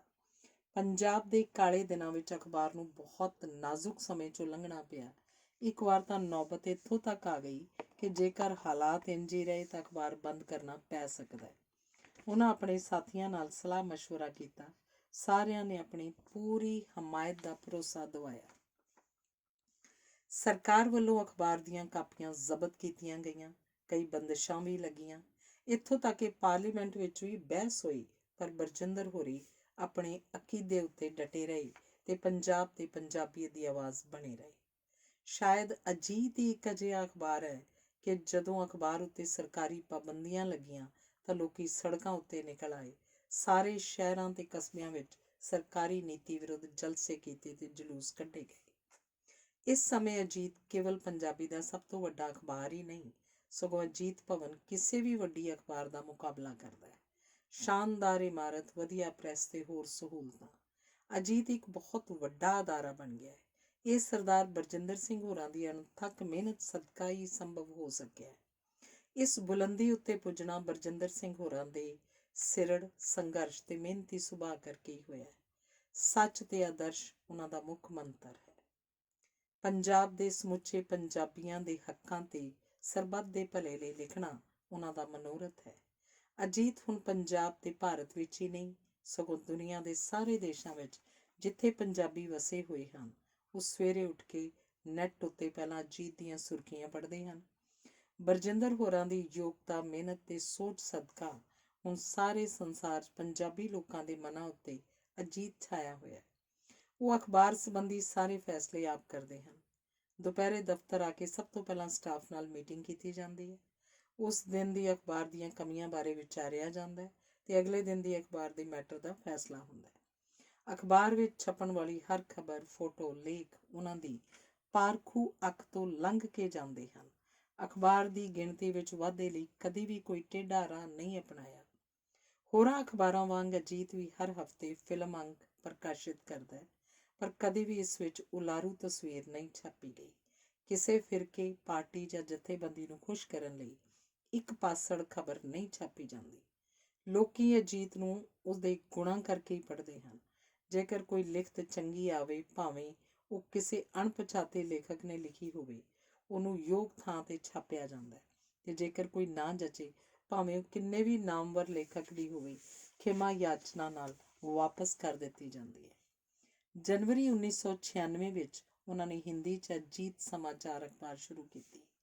ਉਹ ਇਸ ਅਖਬਾਰ ਨੂੰ ਸ਼ੁਰੂ ਕਰਨ ਦਾ ਮੰਤਵ ਦੱਸਦੇ ਹੋਏ ਕਹਿੰਦੇ ਹਨ ਕਿ ਇੱਕ ਪੱਤਰਕਾਰ ਦੇ ਤੌਰ ਉੱਤੇ ਮੇਰੀ ਇਹ ਇੱਛਾ ਰਹੀ ਹੈ ਕਿ ਮੈਂ ਵੱਧ ਤੋਂ ਵੱਧ ਲੋਕਾਂ ਨਾਲ ਆਪਣੇ ਅਦਾਰੇ ਦੀ, ਆਪਣੇ ਅਖਬਾਰ ਦੀ ਜਿਹੜੀ ਪਾਲਿਸੀ ਹੈ, ਸੋਚ ਹੈ, ਸਾਂਝੀ ਕਰਾਂ। ਪੰਜਾਬੀ ਅਖਬਾਰ ਇੱਕ ਸੀਮਤ ਘੇਰੇ 'ਚ ਪੜ੍ਹੀ ਜਾਂਦੀ ਹੈ, ਪਰ ਜੇਕਰ ਤੁਸੀਂ ਪੰਜਾਬ ਦੇ ਨੇੜੇ ਤੇੜੇ ਦੇ ਸੂਬਿਆਂ 'ਚ, ਸਮਾਜ ਵਿੱਚ ਲੋਕਾਂ ਨਾਲ ਕੋਈ ਸਾਂਝ ਪੈਦਾ ਕਰਨੀ ਚਾਹੁੰਦੇ ਹੋ, ਉਹਨਾਂ ਨੂੰ ਕੁਝ ਦੱਸਣਾ ਚਾਹੁੰਦੇ ਹੋ, ਆਪਣੇ ਸੱਭਿਆਚਾਰ ਬਾਰੇ ਉਹਨਾਂ ਨੂੰ ਕੁਝ ਕਹਿਣਾ ਚਾਹੁੰਦੇ ਹੋ, ਤਾਂ ਤੁਹਾਨੂੰ ਉਹਨਾਂ ਦੀ ਭਾਸ਼ਾ ਵਿੱਚ ਹੀ ਗੱਲ ਕਰਨੀ ਪਏਗੀ। ਹਿੰਦੀ ਅਖਬਾਰ ਦੀ ਵੀ ਸਾਰੀ ਦੇਖ ਰੇਖ ਉਹ ਆਪ ਹੀ ਕਰਦੇ ਹਨ।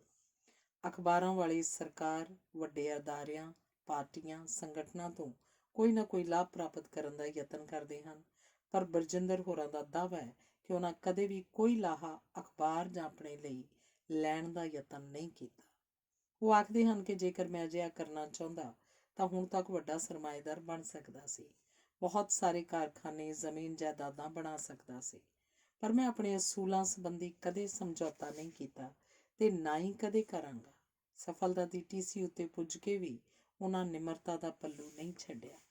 ਬਸ ਇੱਕ ਹੀ ਅਸੂਲ ਜਿਸ ਉੱਤੇ ਉਹਨਾਂ ਪਹਿਰਾ ਦਿੱਤਾ ਹੈ, ਜਿਹੜਾ ਵੀ ਕੰਮ ਮੈਂ ਕਰਦਾ ਉਸ ਨੂੰ ਪੂਰੀ ਲਗਨ ਤੇ ਪੂਰੀ ਮਿਹਨਤ ਨਾਲ ਕਰਦਾ ਹਾਂ। ਇਹੋ ਅਸੂਲ ਸਫਲਤਾ ਦੀ ਪੌੜੀ ਹੈ।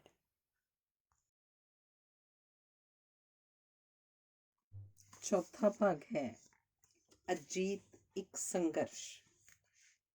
ਇੱਕ ਸੰਘਰਸ਼ ਦਾ ਨਾਂ ਹੈ ਅਜੀਤ। ਇਹ ਉਚਿਤ ਹੋਏਗਾ ਕਿ ਪਾਠਕਾਂ ਨੂੰ ਅਜੀਤ ਦੇ ਇਤਿਹਾਸ ਬਾਰੇ ਸੰਖੇਪ ਜਾਣਕਾਰੀ ਦਿੱਤੀ ਜਾਵੇ।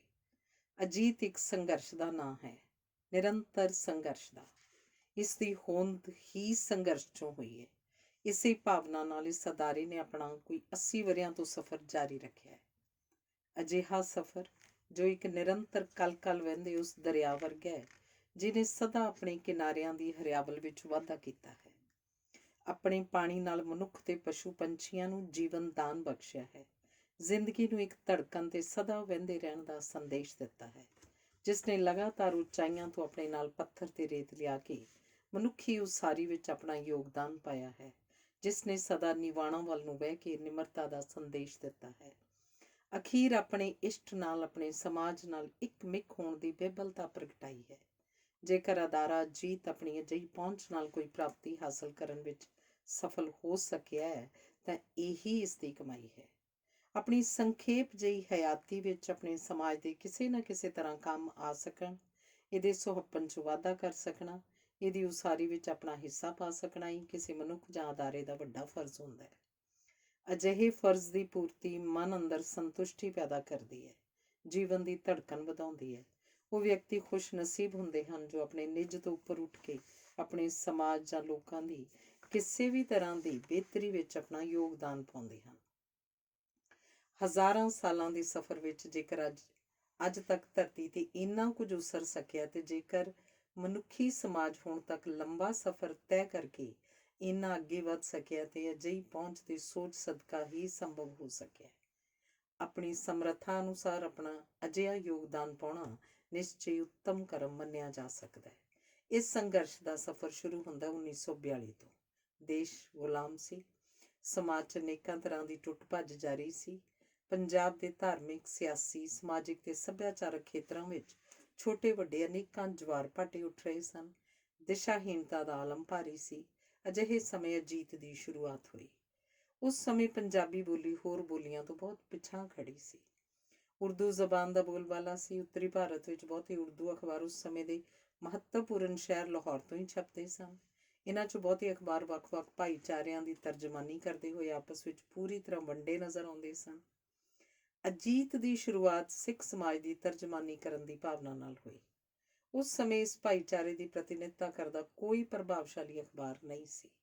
ਇਸ ਤਰ੍ਹਾਂ ਬੇਹੱਦ ਮਜ਼ਬੂਤ ਉਰਦੂ ਪੱਤਰਕਾਰੀ ਦਾ ਮੁਕਾਬਲਾ ਵੀ ਇਸੇ ਮਾਧਿਅਮ ਭਾਵ ਰੋਜ਼ਾਨਾ ਅਖਬਾਰ ਨਾਲ ਹੀ ਕੀਤਾ ਜਾ ਸਕਦਾ ਸੀ। ਇਸ ਲਈ ਕੁਝ ਸਮਾਂ ਪਹਿਲਾਂ ਸ਼ੁਰੂ ਹੋਇਆ ਹਫ਼ਤਾਵਾਰੀ ਉਰਦੂ ਅਜੀਤ ਸਰਦਾਰ ਬਲਦੇਵ ਸਿੰਘ, ਜੋ ਕਿ ਆਜ਼ਾਦੀ ਤੋਂ ਪਹਿਲਾਂ ਤੇ ਬਾਅਦ ਵਿੱਚ ਕੇਂਦਰੀ ਮੰਤਰੀ ਵੀ ਰਹੇ, ਵੱਲੋਂ ਬਣਾਈ ਕੰਪਨੀ ਪੰਜਾਬ ਨਿਊਜ਼ਪੇਪਰਸ ਲਿਮਿਟਿਡ ਨੇ ਲੈ ਲਿਆ। ਨਵੰਬਰ 1942 ਵਿੱਚ ਗੁਰੂ ਨਾਨਕ ਦੇਵ ਜੀ ਦੇ ਪ੍ਰਕਾਸ਼ ਪੁਰਬ ਤੇ ਉਰਦੂ ਵਿੱਚ ਰੋਜ਼ਾਨਾ ਅਜੀਤ ਲਾਹੌਰ ਤੋਂ ਸ਼ੁਰੂ ਕੀਤਾ ਗਿਆ। ਸਤਿਕਾਰਯੋਗ ਡਾਕਟਰ ਸਾਧੂ ਸਿੰਘ ਹਮਦਰਦ ਇਸ ਅਖਬਾਰ ਨਾਲ ਸ਼ੁਰੂ ਤੋਂ ਹੀ ਕਿਸੇ ਨਾ ਕਿਸੇ ਰੂਪ ਵਿੱਚ ਜੁੜੇ ਰਹੇ। ਹਮਦਰਦ ਜੀ ਅੰਦਰ ਮੁੱਢ ਤੋਂ ਹੀ ਅਖਬਾਰ ਨਵੀਸ ਬਣਨ ਦੀ ਚਾਹ ਜਾਗ ਪਈ ਸੀ। ਉਹਨਾਂ ਨੇ ਛੋਟੇ ਹੁੰਦਿਆਂ ਹੀ ਪਿੰਡ ਵਿੱਚ ਲਾਹੌਰ ਤੋਂ ਛਪਦੇ ਉਰਦੂ ਅਖਬਾਰ ਪ੍ਰਤਾਪ ਦੀ ਕਾਪੀ ਡਾਕ ਰਾਹੀਂ ਆਉਂਦੀ ਸੀ। ਇਸ ਅਖਬਾਰ ਦੇ ਐਡੀਟਰ ਮਹਾਸ਼ਾ ਕ੍ਰਿਸ਼ਨ ਸਨ। ਮਹਾਸ਼ਾ ਜੀ ਦੀ ਲੇਖਣੀ ਨੇ ਪ੍ਰਭਾਵਿਤ ਕੀਤਾ। ਪੜ੍ਹਨ ਦੀ ਰੁਚੀ ਕਾਰਨ ਹਮਦਰਦ ਜੀ ਅੰਦਰ ਵੀ ਅਖਬਾਰ ਦਾ ਸੰਪਾਦਕ ਬਣਨ ਦੀ ਇੱਛਾ ਜਾਗ ਉੱਠੀ। ਇਸੇ ਤਰ੍ਹਾਂ ਹੀ ਆਪਣੇ ਸਮਾਜ ਨੂੰ ਸੰਬੋਧਿਤ ਹੋਇਆ ਜਾ ਸਕਦਾ ਸੀ। ਆਪਣੇ ਲੋਕਾਂ ਦੀਆਂ ਭਾਵਨਾਵਾਂ ਹੋਰਾਂ ਨਾਲ ਸਾਂਝੀਆਂ ਕੀਤੀਆਂ ਜਾ ਸਕਦੀਆਂ ਸਨ। ਉਹਨਾਂ ਦੀ ਤਰਜਮਾਨੀ ਕੀਤੀ ਜਾ ਸਕਦੀ ਸੀ। ਪੰਜਾਬ, ਪੰਜਾਬੀ ਤੇ ਪੰਜਾਬੀਅਤ ਦੀ ਭਾਵਨਾ ਨੂੰ ਲੋਕ ਮਨਾਂ 'ਚ ਵਸਾਇਆ ਜਾ ਸਕਦਾ ਸੀ। ਇੱਥੋਂ ਤੱਕ ਕਿ ਸਮੇਂ ਦੀਆਂ ਲਹਿਰਾਂ ਦਾ ਰੁੱਖ ਤੱਕ ਮੋੜਿਆ ਜਾ ਸਕਦਾ ਸੀ। ਹਮਦਰਦ ਜੀ ਦੀ ਰਹਿਨੁਮਾਈ ਹੇਠ ਉਰਦੂ ਅਜੀਤ ਨੇ ਆਪਣਾ ਬਣਦਾ ਫਰਜ਼ ਨਿਭਾਉਣਾ ਸ਼ੁਰੂ ਕੀਤਾ। ਖਾਸ ਤੌਰ ਤੇ ਉਸ ਸਮੇਂ ਚੱਲ ਰਹੀ ਪ੍ਰਭਾਵਸ਼ਾਲੀ ਅਕਾਲੀ ਲਹਿਰ ਦਾ ਦਿਸ਼ਾ ਨਿਰਦੇਸ਼ ਕੀਤਾ। ਥੋੜ੍ਹੇ ਸਮੇਂ ਵਿੱਚ ਹੀ ਹਮਦਰਦ ਜੀ ਦੀ ਲੇਖਣੀ ਦੀ ਹਰ ਪਾਸੇ ਧਾਂਕ ਜੰਮ ਗਈ। ਹਰ ਹਲਕੇ 'ਚ ਉਹਨਾਂ ਦੀ ਆਵਾਜ਼ ਸੁਣੀ ਜਾਣ ਲੱਗੀ। ਵੰਡ ਤੋਂ ਪਹਿਲਾਂ ਇੱਕ ਸਮਾਂ ਆਇਆ ਜਦੋਂ ਲਗਭਗ ਸਾਰਾ ਪੰਜਾਬ ਹੀ ਪਾਕਿਸਤਾਨ ਨੂੰ ਦਿੱਤੇ ਜਾਣ ਦੀ ਯੋਜਨਾ ਸਿਰੇ ਚੜ੍ਹਾਈ ਜਾਣ ਲੱਗੀ ਸੀ। ਉਸ ਸਮੇਂ ਗਿਆਨੀ ਸ਼ੇਰ ਸਿੰਘ, ਮਾਸਟਰ ਤਾਰਾ ਸਿੰਘ ਤੇ ਗਿਆਨੀ ਕਰਤਾਰ ਸਿੰਘ ਵਰਗੇ ਅਕਾਲੀ ਆਗੂਆਂ ਨੇ ਅਜੀਤ ਦੇ ਐਡੀਟਰ ਨਾਲ ਮਿਲ ਕੇ ਇਸ ਯੋਜਨਾ ਦੇ ਖਿਲਾਫ ਦ੍ਰਿੜਤਾ ਨਾਲ ਆਵਾਜ਼ ਬੁਲੰਦ ਕੀਤੀ। ਅੱਜ ਦਾ ਸਾਡਾ ਚੜ੍ਹਦਾ ਪੰਜਾਬ ਜਿੰਨਾ ਕੁ ਬਚਿਆ ਰਹਿ ਸਕਿਆ ਹੈ, ਉਸ ਲਈ ਅਜੀਤ ਦੇ ਯੋਗਦਾਨ ਨੂੰ ਨਹੀਂ ਭੁਲਾਇਆ ਜਾ ਸਕਦਾ। ਦੇਸ਼ ਦੀ ਵੰਡ ਤੋਂ ਬਾਅਦ ਪਹਿਲਾਂ ਅੰਮ੍ਰਿਤਸਰ ਤੇ ਪਿੱਛੋਂ ਜਲੰਧਰ ਤੋਂ ਸ਼ੁਰੂ ਕੀਤਾ ਗਿਆ ਅਜੀਤ ਉਰਦੂ ਵਾਲਾ ਅਨੇਕਾਂ ਔਕੜਾਂ ਦੇ ਬਾਵਜੂਦ ਕਿਸੇ ਨਾ ਕਿਸੇ ਤਰ੍ਹਾਂ ਆਪਣੀ ਹੋਂਦ ਬਚਾਈ ਰੱਖਣ 'ਚ ਕਾਮਯਾਬ ਰਿਹਾ। ਉਸ ਸਮੇਂ ਵੀ ਹਮਦਰਦ ਜੀ ਹੀ ਅਜੀਤ ਦੀ ਸਰਗਰਮੀ ਦਾ ਧੁਰਾ ਬਣੇ ਰਹੇ। ਨਵੰਬਰ 55 'ਚ ਇਸੇ ਕੰਪਨੀ ਵੱਲੋਂ ਪੰਜਾਬੀ 'ਚ ਅਜੀਤ ਪੱਤਰਕਾਰ ਸ਼ੁਰੂ ਕੀਤੀ ਗਈ। 1957 ਵਿੱਚ ਇਹਨੂੰ ਅਜੀਤ ਦੇ ਨਾਂ 'ਚ ਤਬਦੀਲ ਕਰ ਦਿੱਤਾ ਗਿਆ। ਇਸ ਤੋਂ ਬਾਅਦ ਅਜੀਤ ਨੇ ਪਿਛਾਂਹ ਮੁੜ ਕੇ ਨਹੀਂ ਵੇਖਿਆ। ਇਸ ਸਮੇਂ ਦੌਰਾਨ ਪੰਜਾਬ ਵਿੱਚ ਧਾਰਮਿਕ, ਸਮਾਜਿਕ ਤੇ ਸਿਆਸੀ ਖੇਤਰਾਂ 'ਚ ਜਿੰਨੀਆਂ ਵੀ ਲਹਿਰਾਂ ਉੱਠੀਆਂ, ਅਜੀਤ ਨਾ ਸਿਰਫ ਕਿਸੇ ਨਾ ਕਿਸੇ ਰੂਪ ਵਿੱਚ ਉਹਨਾਂ ਨਾਲ ਜੁੜਿਆ ਹੀ ਰਿਹਾ, ਸਗੋਂ ਉਹਨਾਂ ਨੂੰ ਉਸਾਰੂ ਸੇਧ ਦੇ ਸਕਣ ਵਿੱਚ ਵੀ ਕਾਫੀ ਹੱਦ ਤੱਕ ਕਾਮਯਾਬ ਹੋਇਆ। ਅੱਜ ਵੀ ਇਸ ਖਿੱਤੇ ਵਿੱਚ ਜਦੋਂ ਕਦੀ ਸੰਕਟ ਦੇ ਬੱਦਲ ਮੰਡਰਾਉਂਦੇ ਹਨ ਤਾਂ ਬਹੁਤੀਆਂ ਨਜ਼ਰਾਂ ਅਜੀਤ ਵੱਲ ਹੀ ਉੱਠਦੀਆਂ ਹਨ। ਪ੍ਰਬੰਧਕਾਂ ਨੇ ਹਮੇਸ਼ਾ ਇਹੀ ਯਤਨ ਕੀਤਾ ਹੈ ਕਿ ਇਹਨਾਂ ਬੱਦਲਾਂ ਦੇ ਛੱਟਣ ਵਿੱਚ ਤੇ ਮੁੜ ਰੌਸ਼ਨੀ ਦੇ ਪਸਾਰੇ ਲਈ ਕੀਤੇ ਜਾਣ ਵਾਲੇ ਸਾਂਝੇ ਯਤਨਾਂ ਵਿੱਚ ਆਪਣਾ ਯੋਗਦਾਨ ਪਾ ਸਕੀਏ। ਅਜਿਹੀ ਉਸਾਰੂ ਸੋਚ ਸਦਕਾ ਹੀ ਅੱਜ ਅਜੀਤ ਬੇਹੱਦ ਹਰਮਨ ਪਿਆਰਾ ਬਣ ਸਕਿਆ। ਇਸ ਦੀ ਦਮਦਾਰ ਆਵਾਜ਼ ਗੰਭੀਰਤਾ ਨਾਲ ਸੁਣੀ ਜਾਂਦੀ ਹੈ। ਇਹਦੇ ਅਸਰ ਨੂੰ ਕਬੂਲਿਆ ਜਾਂਦਾ ਹੈ। 1977 ਵਿੱਚ ਹਮਦਰਦ ਜੀ ਨੇ ਇੱਕ ਟਰਸਟ ਦੀ ਸਥਾਪਨਾ ਕੀਤੀ। ਉਹਨਾਂ ਅਜੀਤ ਅਤੇ ਆਪਣਾ ਸਾਰਾ ਅਸਾਸਾ ਇਸ ਟਰਸਟ ਨੂੰ ਸਮਰਪਿਤ ਕਰ ਦਿੱਤਾ। ਹਮਦਰਦ ਜੀ ਨੇ ਆਪ ਇਸ ਦੀ ਸਰਪ੍ਰਸਤੀ ਜਾਰੀ ਰੱਖੀ। ਬਿਹਤਰ ਛਪਾਈ ਲਈ ਨਵੀਆਂ ਮਸ਼ੀਨਾਂ ਲਿਆਂਦੀਆਂ ਗਈਆਂ। ਅਜੀਤ ਲੋਕਾਂ ਵਿੱਚ ਹੋਰ ਹਰਮਨ ਪਿਆਰਾ ਹੋਣ ਲੱਗਾ। ਕੌਮੀ ਇਸ਼ਤਿਹਾਰੀ ਕੰਪਨੀਆਂ ਦਾ ਵੀ ਇਸ ਵੱਲ ਝੁਕਾਅ ਵਧਿਆ, ਜਿਸ ਨਾਲ ਅਖਬਾਰ ਨੂੰ ਹੋਰ ਪ੍ਰਫੁੱਲਿਤ ਕਰਨ ਲਈ ਇਸ ਦੀ ਆਰਥਿਕਤਾ ਮਜ਼ਬੂਤ ਹੋਣ ਲੱਗੀ। 1984 ਵਿੱਚ ਹਮਦਰਦ ਜੀ ਦੇ ਸਰਗਵਾਸ ਹੋਣ ਸਮੇਂ ਤੱਕ ਅਜੀਤ ਪੰਜਾਬੀਆਂ ਦੇ ਇੱਕ ਵੱਡੇ ਵਰਗ ਦੇ ਮਨਾਂ 'ਚ ਘਰ ਕਰ ਚੁੱਕਾ ਸੀ। ਹਮਦਰਦ ਜੀ ਦੇ ਅਚਾਨਕ ਅਕਾਲ ਚਲਾਣੇ ਕਰਕੇ ਇੱਕ ਵਾਰ ਤਾਂ ਅਜੀਤ ਦੇ ਭਵਿੱਖ ਸੰਬੰਧੀ ਅਨਿਸ਼ਚਿਤਤਾ ਬਣਦੀ ਨਜ਼ਰ ਆਈ। ਬਰਜਿੰਦਰ ਹੋਰੀ ਉਸ ਸਮੇਂ ਚੰਡੀਗੜ੍ਹ ਤੋਂ ਛਪਦੇ ਪ੍ਰਸਿੱਧ ਟ੍ਰਿਬਿਊਨ ਗਰੁੱਪ ਦੇ ਅਖਬਾਰ ਪੰਜਾਬੀ ਟ੍ਰਿਬਿਊਨ ਦੇ ਸੰਪਾਦਕ ਸਨ। ਹਮਦਰਦ ਜੀ ਵੱਲੋਂ ਥਾਪੇ ਗਏ ਟਰਸਟ ਵੱਲੋਂ ਪ੍ਰਗਟਾਈ ਗਈ ਬੇਹੱਦ ਇੱਛਾ ਅਤੇ ਮਹਿਸੂਸ ਕੀਤੀ ਗਈ ਸਖਤ ਲੋੜ ਕਰਕੇ ਉਹਨਾਂ ਨੂੰ ਅਗਸਤ 84 'ਚ ਅਜੀਤ ਦੀ ਜ਼ਿੰਮੇਵਾਰੀ ਸੰਭਾਲਣੀ ਪਈ। ਇਸ ਤੋਂ ਪਹਿਲਾਂ ਵੀ 1968 ਤੋਂ ਲੈ ਕੇ 74 ਤੱਕ ਅਜੀਤ ਦੇ ਪ੍ਰਬੰਧਕੀ ਸੰਪਾਦਕ ਦੇ ਤੌਰ ਤੇ ਸੇਵਾ ਨਿਭਾ ਚੁੱਕੇ ਸਨ। ਸੰਬੰਧਿਤ ਟਰਸਟੀਆਂ ਨੇ ਅਜੀਤ ਨੂੰ ਹੋਰ ਬੁਲੰਦੀਆਂ ਵੱਲ ਲਿਜਾਣ ਲਈ ਹਮੇਸ਼ਾ ਉਸਾਰੂ ਸੋਚ ਅਪਣਾਈ ਰੱਖੀ। ਹਮਦਰਦ ਜੀ ਦੇ ਸਮੇਂ ਵੀ ਤੇ ਉਹਨਾਂ ਤੋਂ ਬਾਅਦ ਵੀ ਜਿਨ੍ਹਾਂ ਸ਼ਖਸੀਅਤਾਂ ਦਾ ਅਦਾਰੇ ਲਈ ਵਿਸ਼ੇਸ਼ ਯੋਗਦਾਨ ਰਿਹਾ ਹੈ, ਉਹਨਾਂ ਵਿੱਚ ਬੀਬੀ ਪ੍ਰਕਾਸ਼ ਕੌਰ, ਸਵਰਗੀ ਸਰਦਾਰ ਰਵੇਲ ਸਿੰਘ, ਸਵਰਗੀ ਸਰਦਾਰ ਅਜੀਤ ਸਿੰਘ ਸਰਹੱਦੀ, ਸਵਰਗੀ ਸਰਦਾਰ ਦਿਲਬਾਗ ਸਿੰਘ, ਸਰਦਾਰ ਪ੍ਰੇਮ ਸਿੰਘ ਐਡਵੋਕੇਟ, ਸਰਦਾਰ ਸੁਰਿੰਦਰ ਸਿੰਘ ਵਿਰਦੀ ਤੇ ਸਰਦਾਰ ਜੋਗਿੰਦਰ ਸਿੰਘ ਸ਼ਾਮਿਲ ਹਨ। ਅੱਜ ਵੀ ਅਦਾਰੇ ਨੂੰ ਪੜਾਅ ਅੱਗੇ ਵਧਾਉਣ ਲਈ ਅਜਿਹਾ ਸਹਿਯੋਗ ਜਾਰੀ ਹੈ। 1996 ਵਿੱਚ ਅਜੀਤ ਨੇ ਆਪਣੇ ਇਤਿਹਾਸਿਕ ਸਫ਼ਰ ਵਿੱਚ ਇੱਕ ਹੋਰ ਮੀਲ ਪੱਥਰ ਗੱਡਿਆ। ਆਪਣੇ ਪਾਠਕ ਵਰਗ ਦੇ ਘੇਰੇ ਨੂੰ ਹੋਰ ਵਿਸ਼ਾਲ ਕਰਨ ਲਈ ਹਿੰਦੀ ਵਿੱਚ ਰੋਜ਼ਾਨਾ ਅਜੀਤ ਸਮਾਚਾਰ ਸ਼ੁਰੂ ਕੀਤਾ ਗਿਆ। ਪੱਤਰਕਾਰੀ ਵਿੱਚ ਇਹ ਇੱਕ ਨਵਾਂ ਤੇ ਸੱਜਰਾ ਸੁਨੇਹਾ ਸੀ। ਇਹ ਸੰਤੁਸ਼ਟੀ ਵਾਲੀ ਗੱਲ ਹੈ ਕਿ ਅਜੀਤ ਸਮਾਚਾਰ ਆਪਣੀ ਪਰੰਪਰਾ ਅਨੁਸਾਰ ਨਾ ਸਿਰਫ ਆਪਣੇ ਮਿੱਥੇ ਟੀਚੇ ਤੇ ਹੀ ਤੇਜ਼ੀ ਨਾਲ ਤੁਰਿਆ, ਸਗੋਂ ਆਪਣੇ ਫਰਜ਼ਾਂ ਨੂੰ ਬਾਖੂਬੀ ਨਿਭਾਉਂਦਾ ਆਇਆ ਹੈ। ਅਜੀਤ ਆਪਣੇ ਸੀਮਤ ਸਾਧਨਾਂ ਦੇ ਬਾਵਜੂਦ ਸਭ ਦੇ ਕੀਤੇ ਅਣਥੱਕ ਯਤਨਾਂ ਸਦਕਾ ਨਵੀਆਂ ਤੋਂ ਨਵੀਆਂ ਮੰਜ਼ਿਲਾਂ ਛੂਹ ਰਿਹਾ ਹੈ। ਇਹੀ ਕਾਰਨ ਹੈ ਕਿ ਅੱਜ ਅਜੀਤ ਨੂੰ ਪੰਜਾਬ 'ਚ ਕਿਸੇ ਵੀ ਜ਼ਬਾਨ 'ਚ ਛਪਣ ਵਾਲੇ ਅਖਬਾਰ 'ਚੋਂ ਸਭ ਤੋਂ ਵੱਧ ਛਪਣ ਵਾਲੇ ਅਖਬਾਰ ਦਾ ਮਾਣ ਪ੍ਰਾਪਤ ਹੈ। ਅਜੀਤ ਦੀ ਵੈਬਸਾਈਟ ਜੋ ਜੁਲਾਈ 2002 'ਚ ਸ਼ੁਰੂ ਕੀਤੀ ਗਈ ਸੀ ਵੀ ਆਪਣੇ ਮਿੱਥੇ ਨਿਸ਼ਾਨਿਆਂ 'ਚ ਪੂਰੀ ਤਰ੍ਹਾਂ ਕਾਮਯਾਬ ਹੋ ਰਹੀ ਹੈ। ਇਸ ਨੇ ਇੱਕ ਤਰ੍ਹਾਂ ਨਾਲ ਹੁਣ ਤੱਕ ਦੁਨੀਆ ਭਰ ਦੇ ਮੁਲਕਾਂ 'ਚ ਬੈਠੇ ਪੰਜਾਬੀਆਂ ਨੂੰ ਆਪਣੀ ਮੂਲ ਧਰਤੀ ਨਾਲ ਜੋੜ ਦਿੱਤਾ ਹੈ। ਅੱਜ ਕਿਸੇ ਵੀ ਦੇਸ਼ 'ਚ ਬੈਠਾ ਪੰਜਾਬੀ ਸਵੇਰ ਦੇ ਸਮੇਂ ਸਭ ਤੋਂ ਪਹਿਲਾਂ ਅਜੀਤ ਦੀ ਵੈਬਸਾਈਟ ਤੋਂ ਪੰਜਾਬ ਦੇ ਹਾਲਾਤ ਜਾਣ ਸਕਣ ਨੂੰ ਤਰਜੀਹ ਦਿੰਦਾ ਹੈ। ਇਸੇ ਮਾਧਿਅਮ ਰਾਹੀਂ ਹੀ ਅਜੀਤ ਵਿਦੇਸ਼ਾਂ ਵਿੱਚ ਵਸਦੇ ਪੰਜਾਬੀ ਭਾਈਚਾਰੇ ਦੀਆਂ ਸਰਗਰਮੀਆਂ ਨੂੰ ਇੱਧਰ ਬੈਠੇ ਆਪਣੇ ਲੱਖਾਂ ਪਾਠਕਾਂ ਨਾਲ ਵੀ ਸਾਂਝਾ ਕਰਨ ਲਈ ਯਤਨਸ਼ੀਲ ਰਹਿੰਦਾ ਹੈ। 5ਵਾਂ ਲੇਖ ਹੈ ਸਾਹਿਤਕਾਰੀ। ਯੂਨੀਵਰਸਿਟੀ ਦੇ ਖੁੱਲ੍ਹੇ ਮਾਹੌਲ 'ਚ ਵਿਚਰਦਿਆਂ, ਸਾਹਿਤ ਦੇ ਲੈਕਚਰ ਸੁਣਦਿਆਂ ਤੇ ਸਾਹਿਤ ਪੜ੍ਹਦਿਆਂ ਸਾਹਿਤਕਾਰਤਾ ਦੀ ਜਿਹੜੀ ਚਿਣਗ ਕਦੇ ਦੱਬੀ ਪਈ ਸੀ ਉਹ ਮੁੜ ਮਗਣ ਲੱਗੀ। ਕਸੌਲੀ ਦੇ ਸੁੰਦਰ ਵਾਤਾਵਰਨ ਨੇ ਇਸ ਚਿਣਗ ਨੂੰ ਸੁਲਗਾਉਣ 'ਚ ਸਹਾਇਤਾ ਕੀਤੀ ਤੇ ਉਹਨਾਂ ਆਪਣਾ ਪਹਿਲਾ ਤੇ ਸਮਝੋ ਆਖਰੀ ਨਾਵਲ ਕੁਝ ਪੱਤਰੇ ਲਿਖਿਆ। ਜਿਸ ਦਿਨ ਇਹ ਨਾਵਲ ਮੇਰੇ ਕੋਲ ਡਾਕ ਰਾਹੀਂ ਪੁੱਜਾ, ਮੈਂ ਕਿਸੇ ਖਾਸ ਮੀਟਿੰਗ 'ਚ ਜਾਣ ਲਈ ਘਰੋਂ ਬਾਹਰ ਨਿਕਲਿਆ ਹੀ ਸੀ। ਪੈਕੇਟ ਖੋਲ੍ਹਿਆ, ਅੰਦਰ ਨਾਵਲ ਸੀ। ਐਵੇਂ ਸਰਸਰੀ ਨਜ਼ਰ ਮਾਰਨ ਨੂੰ ਮੈਂ ਇਸ ਦੇ ਵਰਕੇ ਫਰੋਲਣ ਲੱਗ ਪਿਆ। ਵੰਨਗੀ ਦੇਖਣ ਨੂੰ ਪੜ੍ਹਨਾ ਸ਼ੁਰੂ ਕੀਤਾ। ਮੈਨੂੰ ਪਤਾ ਹੀ ਨਹੀਂ ਲੱਗਿਆ ਕਦੋਂ ਨਾਵਲ ਖਤਮ ਹੋ ਗਿਆ। ਘੜੀ ਵੇਖੀ, ਮੀਟਿੰਗ ਦਾ ਸਮਾਂ ਲੰਘ ਗਿਆ ਸੀ। ਕੰਮ ਦੇ ਰੁਝੇਵਿਆਂ ਵਿੱਚ ਕਿਸੇ ਨਾਵਲ ਨੂੰ ਪੜ੍ਹਨ ਦਾ ਹੌਸਲਾ ਨਹੀਂ ਸੀ ਪਿਆ। ਕਈ ਸਾਲਾਂ ਪਿੱਛੋਂ ਇਹ ਨਾਵਲ ਪੜ੍ਹਿਆ। ਛੋਟੇ ਆਕਾਰ ਦਾ ਨਾਵਲ, ਕਿਸੇ ਵੀ ਪਾਤਰ ਜਾਂ ਸਥਾਨ ਸੰਬੰਧੀ ਲੰਬੀ ਚੌੜੀ ਭੂਮਿਕਾ ਨਹੀਂ ਤੇ ਪਾਤਰਾਂ ਦੇ ਨਾਮ ਵੀ ਨਹੀਂ ਹਨ। ਆਪਣੀ ਆਤਮ ਕਥਾ ਦੇ ਰੂਪ ਵਿੱਚ ਲਿਖਿਆ ਗਿਆ ਇਹ ਨਾਵਲ ਕਿਸੇ ਵਿਦਿਆਰਥੀ ਦੇ ਜੀਵਨ ਦੇ 2 ਸਾਲਾਂ ਦੀਆਂ ਘਟਨਾਵਾਂ ਹਨ। ਬਿਲਕੁਲ ਨਵਾਂ ਅੰਦਾਜ਼, ਵਿਲੱਖਣ ਲਿਖਣ ਸ਼ੈਲੀ, ਕਿਤੇ ਕੋਈ ਉਲਾਰ ਨਹੀਂ, ਉਕਾਊ ਤੇ ਦੁਹਰਾਊ ਵਾਰਤਾਲਾਪ ਵੀ ਨਹੀਂ ਹੈ। ਇਹ ਨਾਵਲ ਨਵੀਂ ਪੀੜ੍ਹੀ 'ਚ ਬਹੁਤ ਮਕਬੂਲ ਹੋਇਆ। ਦੂਰਦਰਸ਼ਨ ਜਲੰਧਰ ਵਾਲਿਆਂ ਨੇ ਇੰਨਾ ਪਸੰਦ ਆਇਆ, ਉਹਨਾਂ ਇਹਦਾ ਟੀਵੀ ਰੂਪਾਂਤਰ 8 ਕਿਸ਼ਤਾਂ 'ਚ ਟੈਲੀਕਾਸਟ ਕੀਤਾ। ਜੇਕਰ ਜਲੰਧਰ ਆ ਕੇ ਸਾਡਾ ਨਾਇਕ ਪੱਤਰਕਾਰੀ ਦੇ ਰੁਝੇਵਿਆਂ 'ਚ ਨਾ ਉਲਝ ਜਾਂਦਾ ਤਾਂ ਪੰਜਾਬੀ ਸਾਹਿਤ ਜਗਤ ਨੂੰ ਇੱਕ ਉੱਚ ਕੋਟੀ ਦਾ ਨਾਵਲਕਾਰ ਮਿਲ ਜਾਣਾ ਸੀ, ਜਿਸ ਪੁਰਾਣੀਆਂ ਰਵਾਇਤਾਂ ਨੂੰ ਤੋੜ ਨਵੀਆਂ ਪਿਰਤਾਂ ਪਾਉਣੀਆਂ ਸਨ। ਜਦੋਂ ਬਰਜਿੰਦਰ ਹੋਰਾਂ ਪੰਜਾਬੀ ਟ੍ਰਿਬਿਊਨ ਦੀ ਵਾਗਡੋਰ ਸੰਭਾਲੀ ਤਾਂ ਨਵੀਂ ਅਖਬਾਰ ਨੂੰ ਆਪਣੇ ਪੈਰਾਂ ਉੱਤੇ ਖੜੇ ਕਰਨ ਦੇ ਰੁਝੇਵੇਂ ਤਾਂ ਬਹੁਤ ਸਨ, ਪਰ ਰੋਜ਼ ਸੰਪਾਦਕੀ ਵੀ ਲਿਖਣੀ ਪੈਂਦੀ ਸੀ। ਇੱਥੇ ਫੇਰ ਅੰਦਰਲੇ ਸਾਹਿਤਕਾਰ ਨੇ ਅੰਗੜਾਈ ਲਈ ਤੇ ਆਪ ਪ੍ਰਗਟ ਹੋਇਆ। ਉਹਨਾਂ ਵੱਲੋਂ ਲਿਖੀਆਂ ਸੰਪਾਦਕੀਆਂ ਭਖਦੇ ਮਾਮਲਿਆਂ, ਭਵਿੱਖੀ ਸੰਭਾਵਨਾਵਾਂ ਤੇ ਅੜਾਉਣੀਆਂ ਆਧਾਰਿਤ ਹੋਣ ਕਰਕੇ ਲਘੂ ਲੇਖਾਂ ਦਾ ਰੂਪ ਧਾਰਨ ਕਰ ਗਈਆਂ। ਇਹਨਾਂ ਨੇ ਰੋਜ਼ਾਨਾ ਵਾਪਰਦੀਆਂ ਘਟਨਾਵਾਂ ਉੱਤੇ ਤਬਸਰੇ ਤੀਕ ਹੀ ਆਪਣੀਆਂ ਸੰਪਾਦਕੀਆਂ ਨੂੰ ਸੀਮਤ ਨਹੀਂ ਰੱਖਿਆ, ਸਗੋਂ ਰਾਜਨੀਤਿਕ, ਸਮਾਜਿਕ, ਸੱਭਿਆਚਾਰਕ ਤੇ ਧਾਰਮਿਕ ਚੁਣੌਤੀਆਂ ਬਾਰੇ ਵੀ ਖੁੱਲ੍ਹ ਕੇ ਲਿਖਿਆ। ਇਸੇ ਕਰਕੇ ਇਹਨਾਂ ਦੀਆਂ ਸੰਪਾਦਕੀਆਂ ਆਧਾਰਿਤ ਹੁਣ ਤੱਕ 9 ਕਿਤਾਬਾਂ ਪ੍ਰਕਾਸ਼ਿਤ ਹੋ ਚੁੱਕੀਆਂ ਹਨ।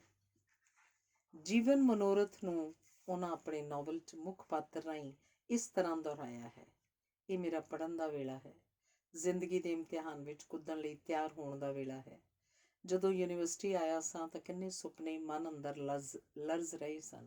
ਜ਼ਿੰਦਗੀ ਕਿਸ ਪਾਸੇ ਤੁਰ ਪਈ ਏ, ਮੈਂ ਗਲਤ ਮੋੜ 'ਤੇ ਤਾਂ ਨਹੀਂ ਮੁੜ ਆਇਆ। ਇੱਕ ਮੋੜ ਗਲਤ ਹੋ ਗਿਆ, ਮੇਰੇ ਸੁਪਨੇ ਢਹਿ ਢੇਰੀ ਹੋ ਜਾਣਗੇ। ਮੈਂ ਤਾਂ ਹੋਰਾਂ ਲਈ ਜਿਉਣਾ ਏ। ਕਿੰਨਾ ਕੁਝ ਕਰਨ ਵਾਲਾ ਪਿਆ ਹੈ। ਇੰਨੀ ਗੁਰਬਤ, ਇੰਨੀ ਗਰੀਬੀ, ਇੰਨੀ ਬੇਇਨਸਾਫੀ, ਇੰਨੀ ਅਨਪੜ੍ਹਤਾ। ਮੈਂ ਸਾਰੀ ਉਮਰ ਆਪਣੇ ਲੋਕਾਂ ਦੇ ਲੇਖੇ ਲਾਉਣ ਲਈ ਸੋਚੀ ਸੀ। ਉਹ ਦੇਸ਼ ਦੀ ਮੌਜੂਦਾ ਸਥਿਤੀ ਤੋਂ ਖੁਸ਼ ਨਹੀਂ ਹਨ। ਉਹਨਾਂ ਦਾ ਆਖਣਾ ਹੈ, ਉਸ ਲੋਕਤੰਤਰ ਨੂੰ ਬਹੁਤੀ ਮਾਨਤਾ ਨਹੀਂ ਦੇ ਸਕਦਾ ਜਿਸ ਵਿੱਚ ਅੱਜ ਵੀ ਗੁਰਬਤ ਦਾ ਰਾਜ ਹੈ, ਬੇਰੁਜ਼ਗਾਰੀ ਦਾ ਰਾਜ ਹੈ, ਤੰਗੀਆਂ ਤੇ ਤੁਰਸ਼ੀਆਂ ਦਾ ਰਾਜ ਹੈ। ਮੇਰੀ ਨਜ਼ਰ 'ਚ ਲੋਕਤੰਤਰ ਨੂੰ ਕਿਸੇ ਨਾ ਕਿਸੇ ਢੰਗ ਨਾਲ ਬਦਲੇ ਜਾਣ ਦੀ ਲੋੜ ਹੈ ਤਾਂ ਜੋ ਸਾਡਾ ਸਮਾਜ, ਸਾਡੇ ਲੋਕ, ਸਾਡਾ ਭਵਿੱਖ ਤੇਜ਼ੀ ਨਾਲ ਖੁਸ਼ਹਾਲੀ ਵੱਲ ਵੱਧ ਸਕਣ। ਪੰਜਾਬ ਦੀ ਇਸ ਵੇਲੇ ਦੀ ਬਦਹਾਲੀ ਵੀ ਉਹਨਾਂ ਨੂੰ ਪਰੇਸ਼ਾਨ ਕਰਦੀ ਹੈ। ਉਹਨਾਂ ਦਾ ਮੰਨਣਾ ਹੈ ਕਿ ਪੰਜਾਬ ਕੋਲ ਇਸ ਸਮੇਂ ਕੋਈ ਵੀ ਅਜਿਹਾ ਆਗੂ ਨਹੀਂ ਜਿਹੜਾ ਪੰਜਾਬ ਦੀਆਂ ਸਮੱਸਿਆਵਾਂ ਨੂੰ ਹੱਲ ਕਰਨ ਦੇ ਸਮਰੱਥ ਹੋਵੇ। ਉਹ ਮੰਨਦੇ ਹਨ ਕਿ ਪੰਜਾਬ ਨੂੰ ਇੱਕ ਅਜਿਹੇ ਆਗੂ ਦੀ ਲੋੜ ਹੈ ਜਿਹੜਾ ਲੋਕਾਂ ਦੀ ਨਬਜ਼ ਨੂੰ ਸਮਝਦਾ ਹੋਵੇ, ਅੱਗੇ ਆ ਕੇ ਸਿਦਕ ਦਿਲੀ ਨਾਲ, ਇਮਾਨਦਾਰੀ ਨਾਲ, ਵੱਡੀ ਵਿਸ਼ਾਲ ਸੋਚ ਨਾਲ ਲੋਕਾਂ ਦੀ ਅਗਵਾਈ ਕਰੇ ਤੇ ਉਹਨਾਂ ਨੂੰ ਨਾਲ ਲੈ ਕੇ ਤੁਰੇ। ਇਹ ਵੀ ਉਹਨਾਂ ਦੀ ਇਮਾਨਦਾਰੀ ਤੇ ਦਲੇਰੀ ਹੈ ਜਦੋਂ ਉਹਨਾਂ ਆਖਿਆ ਕਿ ਪੰਜਾਬ ਵਿੱਚ ਇਸ ਸਮੇਂ ਮੈਨੂੰ ਕੋਈ ਅਜਿਹਾ ਆਗੂ ਨਜ਼ਰ ਨਹੀਂ ਆ ਰਿਹਾ। ਥਾਂ ਦੀ ਘਾਟ ਹੋਣ ਕਰਕੇ ਇੱਥੇ ਉਹਨਾਂ ਵੱਲੋਂ ਆਪਣੀਆਂ ਸੰਪਾਦਕੀਆਂ ਵਿੱਚ ਉਠਾਏ ਗਏ ਸਾਰੇ ਮੁੱਦਿਆਂ ਬਾਰੇ ਚਰਚਾ ਨਹੀਂ ਕੀਤੀ ਜਾ ਸਕਦੀ। ਕੇਵਲ ਵੰਨਗੀ ਦੇ ਤੌਰ ਉੱਤੇ ਪੰਜਾਬ ਦੇ ਕੁਝ ਕੁ ਭਖਦੇ ਮੁੱਦਿਆਂ ਬਾਰੇ ਜਾਣਕਾਰੀ ਦਿੱਤੀ ਜਾਏਗੀ। ਅਜੀਤ ਅਖਬਾਰ ਦਾ ਮੋਟੋ ਪੰਜਾਬ, ਪੰਜਾਬੀ ਤੇ ਪੰਜਾਬੀਅਤ ਦੀ ਰਾਖੀ ਕਰਨਾ ਹੈ।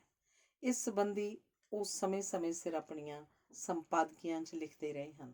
ਉਹਨਾਂ ਦਾ ਮੰਨਣਾ ਹੈ ਕਿ ਆਪਣੀ ਮਾਂ ਬੋਲੀ ਰਾਹੀਂ ਹੀ ਅਸੀਂ ਦੇਸ਼ ਭਰ 'ਚ ਫੈਲੇ ਪੰਜਾਬੀਆਂ ਨੂੰ ਇੱਕ ਕੜੀ 'ਚ ਪਰੋ ਸਕਦੇ ਹਾਂ। ਉਹ ਕੜੀ ਜੋ ਪੰਜਾਬੀਅਤ ਦੇ ਸੰਕਲਪ ਲਈ ਮਜ਼ਬੂਤੀ ਬਣੇ, ਉਹ ਸੰਕਲਪ ਜੋ ਹਮੇਸ਼ਾ ਸਾਡੇ ਲਈ ਉਤਸ਼ਾਹ ਦਾ ਸੋਮਾ ਬਣਿਆ ਰਹੇ। ਇਹ ਵੇਖ ਉਹ ਬਹੁਤ ਦੁਖੀ ਹੁੰਦੇ ਹਨ ਜਦੋਂ ਪੰਜਾਬੀ ਆਪਣੇ ਘਰਾਂ ਵਿੱਚ ਤੇ ਆਪਣੇ ਬੱਚਿਆਂ ਨਾਲ ਪੰਜਾਬੀ ਦੀ ਥਾਂ ਟੁੱਟੀ ਫੁੱਟੀ ਹਿੰਦੀ 'ਚ ਗੱਲਾਂ ਕਰਦੇ ਹਨ। ਉਹ ਪੰਜਾਬ ਦੀਆਂ ਸਰਕਾਰਾਂ ਤੋਂ ਵੀ ਦੁਖੀ ਹਨ ਕਿ 1966 'ਚ ਪੰਜਾਬ ਨੂੰ ਛਾਂਗ ਇੱਕ ਸੂਬੀ ਬਣਾ ਦਿੱਤਾ ਗਿਆ ਤੇ ਇੱਥੇ ਰਾਜ ਭਾਸ਼ਾ ਪੰਜਾਬੀ ਨੂੰ ਬਣਾਇਆ ਗਿਆ, ਪਰ ਇਸ ਨੂੰ ਅਮਲੀ ਰੂਪ 'ਚ ਲਾਗੂ ਕਰਨ ਲਈ ਲੋੜੀਂਦੇ ਕਦਮ ਨਹੀਂ ਚੁੱਕੇ ਜਾ ਰਹੇ। ਇਸ ਕਰਕੇ ਅੱਜ ਵੀ ਪੰਜਾਬੀ ਫਾਡੀ ਦੀ ਫਾਡੀ ਨਜ਼ਰ ਆਉਂਦੀ ਹੈ। ਪੰਜਾਬੀ ਨੂੰ ਪੰਜਾਬ 'ਚ ਅਮਲੀ ਰੂਪ 'ਚ ਰਾਜ ਭਾਸ਼ਾ ਬਣਾਏ ਜਾਣ ਲਈ ਜਿਹੜੀਆਂ ਜਥੇਬੰਦੀਆਂ ਸੰਘਰਸ਼ ਕਰਦੀਆਂ ਹਨ, ਅਜੀਤ ਅਖਬਾਰ ਉਹਨਾਂ ਦੀ ਪੂਰੀ ਤਰ੍ਹਾਂ ਪ੍ਰੋੜਤਾ ਕਰਦਾ ਹੈ। ਇੱਥੋਂ ਤੱਕ ਕਿ ਪੰਜਾਬ ਜਾਗਰਤੀ ਮੰਚ ਵੱਲੋਂ ਜਦੋਂ ਪੰਜਾਬ ਦੇ ਹੱਕ ਵਿੱਚ ਵਿਸ਼ਾਲ ਮਾਰਚ ਕੱਢਿਆ ਜਾਂਦਾ ਤਾਂ ਬਰਜਿੰਦਰ ਹੋਰੀ ਮੋਹਰਲੀ ਕਤਾਰ 'ਚ ਦੀ ਅਗਵਾਈ ਕਰਦੇ ਹਨ। ਸਾਡੇ ਸਮਾਜ ਵਿੱਚ ਔਰਤ ਨਾਲ ਹੋ ਰਹੇ ਵਿਤਕਰੇ ਵਿਰੁੱਧ ਉਹਨਾਂ ਹਮੇਸ਼ਾ ਆਵਾਜ਼ ਬੁਲੰਦ ਕੀਤੀ ਹੈ। ਉਹ ਆਖਦੇ ਹਨ ਕਿ ਹੁਣ ਤੱਕ ਜਿਸ ਖੇਤਰ ਵਿੱਚ ਵੀ ਭਾਰਤੀ ਔਰਤ ਨੇ ਪੈਰ ਰੱਖਿਆ ਜਾਂ ਉਹਨੂੰ ਪੈਰ ਰੱਖਣ ਦਿੱਤਾ ਗਿਆ ਹੈ, ਉਹਨੇ ਆਪਣੀ ਲਗਨ ਤੇ ਸੰਜੀਦਗੀ ਨਾਲ ਉਸ ਵਿੱਚ ਪ੍ਰਸ਼ੰਸਾਯੋਗ ਪ੍ਰਾਪਤੀ ਕੀਤੀ ਹੈ। ਜ਼ਿੰਦਗੀ ਦੇ ਬਹੁਤੇ ਖੇਤਰਾਂ ਵਿੱਚ ਦਾਖਲ ਹੋਣ ਲਈ ਤੇ ਮਰਦ ਨਾਲ ਆਪਣਾ ਹਿੱਸਾ ਵੰਡਾਉਣ ਲਈ ਹਾਲੀ ਔਰਤ ਨੇ ਬਹੁਤ ਲੰਬਾ ਰਸਤਾ ਤੈਅ ਕਰਨਾ ਹੈ। ਇਹ ਰਸਤਾ ਜਿੱਥੇ ਤੰਗ ਤੇ ਪਥਰੀਲਾ ਹੋਏਗਾ ਉੱਥੇ ਕੰਡਿਆਲਾ ਵੀ ਹੋਏਗਾ, ਪਰ ਆਪਣੇ ਹੱਕਾਂ ਲਈ ਆਪ ਹੀ ਜਦੋਜਹਿਦ ਕਰਨੀ ਪੈਂਦੀ ਹੈ। ਦੇਸ਼ ਵਿੱਚ ਵਿਗਿਆਨਕ ਸੋਚ ਦੀ ਘਾਟ, ਸਾਧੂ ਸੰਤਾਂ ਦੇ ਆਸ਼ੀਰਵਾਦ ਤੇ ਜਾਤ ਬਰਾਦਰੀਆਂ 'ਚ ਘਿਰੇ ਲੋਕ ਉਹਨਾਂ ਨੂੰ ਪਰੇਸ਼ਾਨ ਕਰਦੇ ਹਨ। ਉਹਨਾਂ ਦਾ ਮੰਨਣਾ ਹੈ ਕਿ ਸਾਡੇ ਦੇਸ਼ ਵਿੱਚ ਹਸਪਤਾਲ ਤੇ ਸਕੂਲਾਂ ਦੇ ਮੁਕਾਬਲੇ ਧਰਮ ਸਥਾਨਾਂ ਦੀ ਬਹੁਤੀ ਗਿਣਤੀ ਹੈ। ਦੇਸ਼ ਵਿੱਚ ਲੱਗਦੇ ਸਮਾਜਵਾਦ ਤੇ ਧਰਮ ਨਿਰਪੱਖਤਾ ਦੇ ਨਾਅਰਿਆਂ ਹੇਠਾਂ ਡੂੰਘਾ ਜਾ ਕੇ ਜੇਕਰ ਹਕੀਕਤ ਜਾਣਨ ਦਾ ਯਤਨ ਕਰੀਏ ਤਾਂ ਲੋਕ ਰਾਜ ਦਾ ਢਾਂਚਾ ਜਾਤਾਂ, ਬਰਾਦਰੀਆਂ, ਫਿਰਕਿਆਂ ਤੇ ਧਰਮਾਂ ਦੀਆਂ ਨੀਹਾਂ ਤੇ ਖੜਾ ਨਜ਼ਰ ਆਉਂਦਾ ਹੈ। ਜੇਕਰ ਅਸੀਂ ਅੰਧ ਵਿਸ਼ਵਾਸੀ ਦੀਆਂ ਵਲਗਣਾਂ ਵਿੱਚੋਂ ਕੱਢ ਕੇ ਇਹਨੂੰ ਖੁਸ਼ਹਾਲੀ ਵੱਲ ਤੋਰਨਾ ਲੋਚਦੇ ਹਾਂ ਤਾਂ ਸਾਨੂੰ ਸਮੁੱਚੇ ਰੂਪ ਵਿੱਚ ਨਵੀਆਂ ਤੇ ਸੁੱਚੀਆਂ ਕਦਰਾਂ ਨੂੰ ਅਪਣਾਉਣਾ ਪਏਗਾ ਤੇ ਦੇਸ਼ ਦੀ ਸੋਚ ਨੂੰ ਵਿਗਿਆਨਕ ਲੀਹਾਂ ਉੱਤੇ ਤੋਰਨਾ ਪਏਗਾ। ਮੌਜੂਦਾ ਚੋਣ ਪ੍ਰਬੰਧ ਤੋਂ ਵੀ ਉਹ ਬਹੁਤ ਦੁਖੀ ਹਨ। ਉਹਨਾਂ ਦੀ ਕਲਮ ਨੇ ਇਸ ਉੱਤੇ ਕਰਾਰੀ ਝੂਠ ਕੀਤੀ ਹੈ। ਹਰ ਉਮੀਦਵਾਰ ਦੇ ਹਾਮੀ ਮੁਕਾਬਲੇ ਵਿੱਚ ਖੜੇ ਦੂਸਰੇ ਉਮੀਦਵਾਰ ਉੱਪਰ ਤੋਹਮਤਾਂ ਦੀ ਪੁਸ਼ਪ ਵਰਖਾ ਕਰਦੇ ਹਨ। ਨੇਤਾਵਾਂ ਵੱਲੋਂ ਨਵੇਂ ਤੋਂ ਨਵੇਂ ਇਕਰਾਰ ਕੀਤੇ ਜਾਂਦੇ ਹਨ। ਕਈ ਥਾਈਂ ਹਿੰਸਾ ਵੀ ਹੁੰਦੀ ਹੈ। ਚੋਣਾਂ ਦੇ ਅਜਿਹੇ ਮਾਹੌਲ ਵਿੱਚੋਂ ਲੰਘ ਕੇ ਚੁਣੇ ਗਏ ਜੋ ਪ੍ਰਤੀਨਿਧ ਸਰਕਾਰ ਦਾ ਕੰਮਕਾਰ ਚਲਾਉਣ ਜਾਂ ਜਿਹਦੀਆਂ ਨੀਤੀਆਂ ਨੂੰ ਪ੍ਰਭਾਵਿਤ ਕਰਨ ਲਈ ਮੈਦਾਨ 'ਚ ਆਉਣਗੇ, ਉਹ ਕਿਸ ਤਰ੍ਹਾਂ ਦਾ ਰਾਜ ਪ੍ਰਬੰਧ ਲੋਕਾਂ ਨੂੰ ਦੇ ਸਕਣਗੇ, ਉਹਦਾ ਅੰਦਾਜ਼ਾ ਭਲੀ ਭਾਂਤੀ ਲਾਇਆ ਜਾ ਸਕਦਾ ਹੈ। ਅੱਜ ਸਾਡੇ ਸਮਾਜ 'ਚ ਕਿੰਨੀ ਕੁ ਹੇਰਾਫੇਰੀ ਤੇ ਭ੍ਰਿਸ਼ਟਾਚਾਰ ਵਿਆਪਕ ਹੈ। ਉਹਨੂੰ ਜੇਕਰ ਅਸੀਂ ਆਪਣੇ ਰਾਜਨੀਤਿਕ ਜੀਵਨ ਦਾ ਪ੍ਰਤੀਬਿੰਬ ਆਖ ਦੇਈਏ ਤਾਂ ਇਸ 'ਚ ਬਹੁਤੀ ਅਤਕਥਨੀ ਨਹੀਂ ਹੋਏਗੀ। ਬਹੁਤੇ ਉਮੀਦਵਾਰ ਲੋਕ ਸੇਵਾ ਲਈ ਨਹੀਂ, ਸਗੋਂ ਪੈਸਾ ਕਮਾ ਕੇ ਵਧੀਆ ਜ਼ਿੰਦਗੀ ਜਿਉਣਾ ਚਾਹੁੰਦੇ ਹਨ।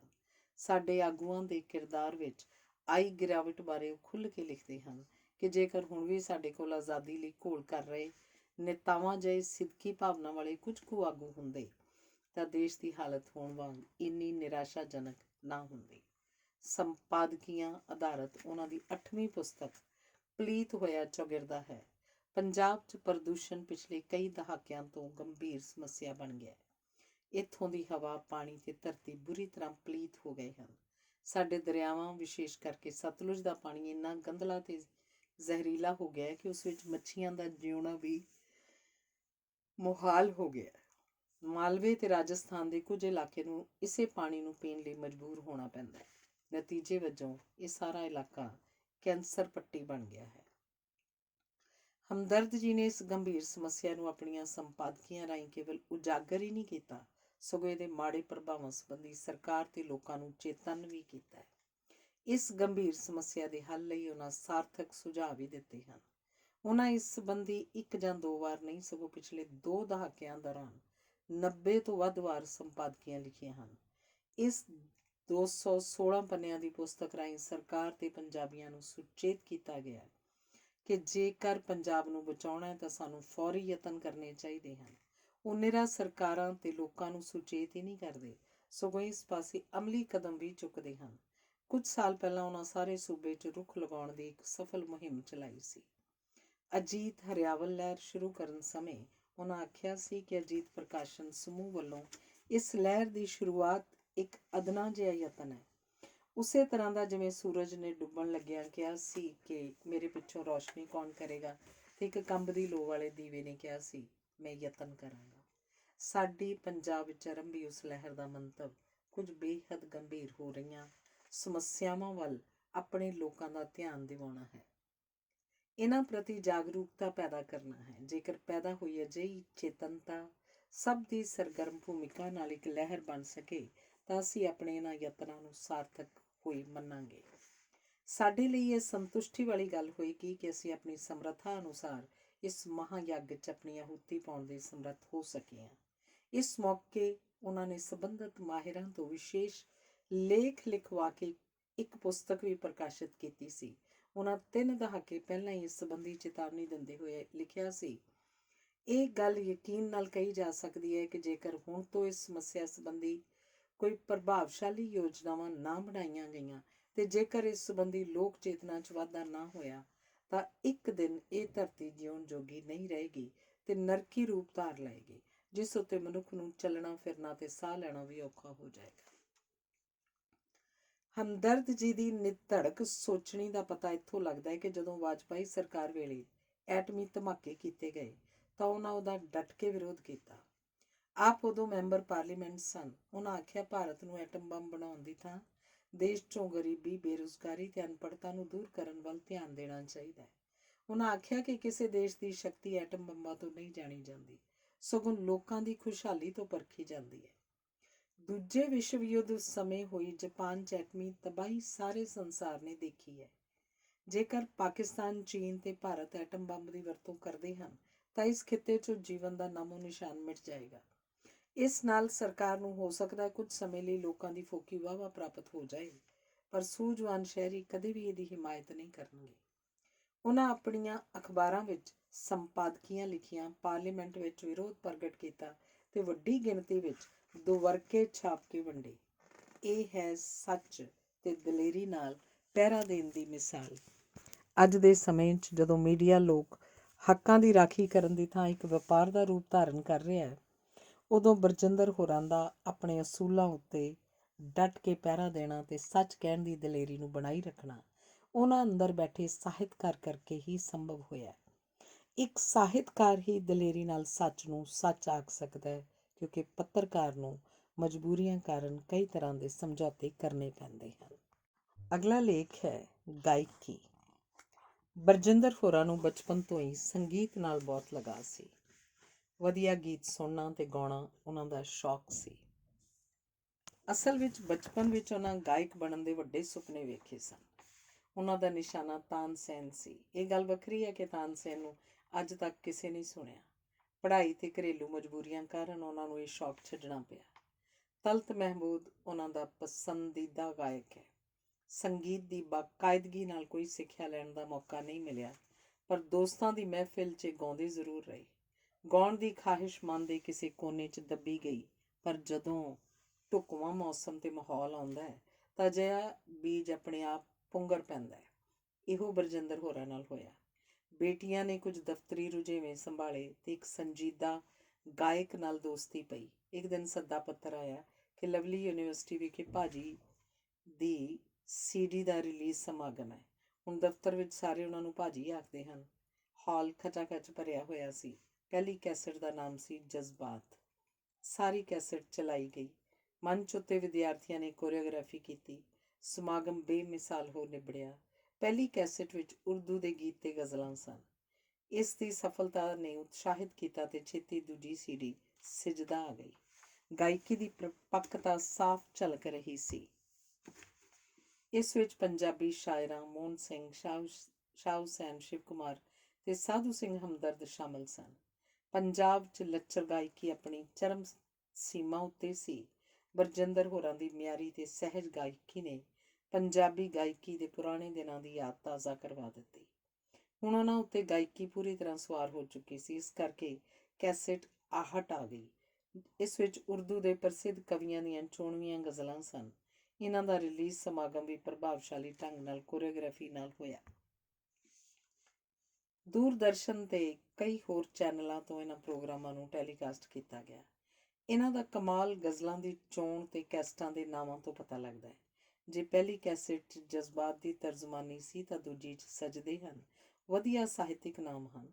ਉਹਨਾਂ ਦੀ ਆਵਾਜ਼ ਨੇ ਕਵਿਤਾ ਦੇ ਹਰੇਕ ਰੂਪ ਨੂੰ ਗਾਇਆ। ਜਿੱਥੇ ਪੰਜਾਬ ਦੇ ਲੋਕ ਗੀਤ ਆਧਾਰਿਤ ਸੀਡੀ ਸਰੋਤਿਆਂ ਦੀ ਝੋਲੀ ਪਾਈ ਹੈ, ਉੱਥੇ ਨਿਰੋਲ ਸੂਫੀ ਕਵੀਆਂ ਦੇ ਕਲਾਮ ਨੂੰ ਵੀ ਗਾਇਆ।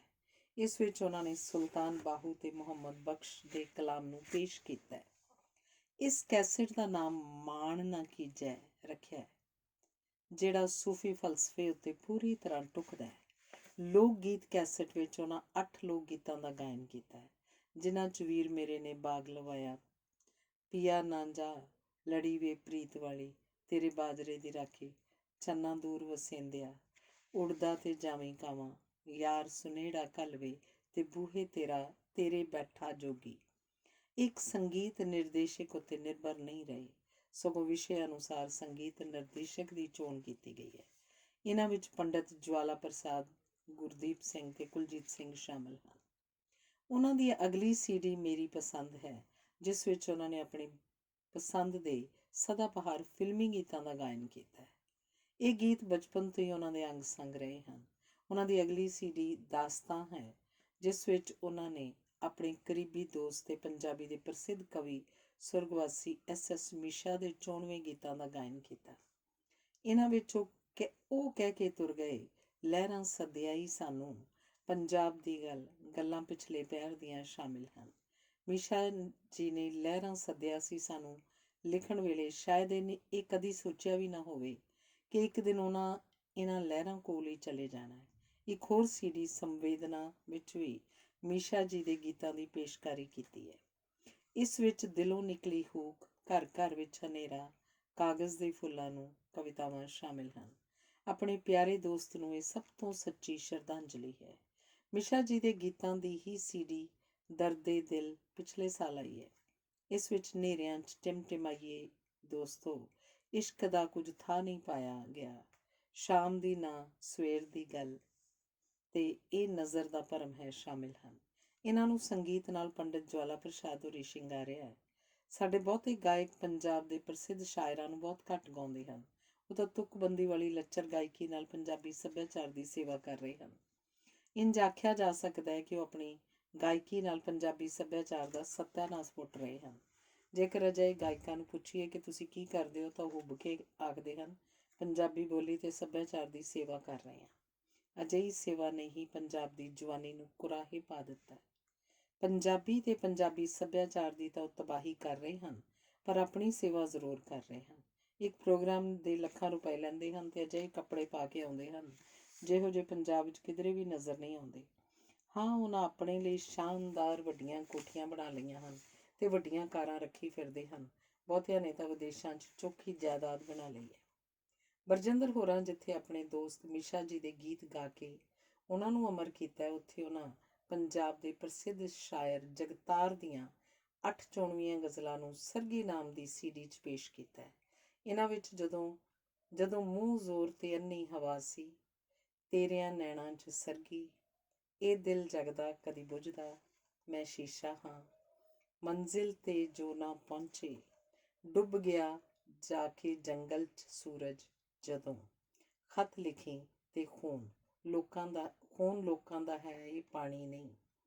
ਪੰਜਾਬੀ ਸਾਹਿਤ ਦੀ ਇੱਕ ਬਹੁਤ ਵੱਡੀ ਸੇਵਾ ਹੈ।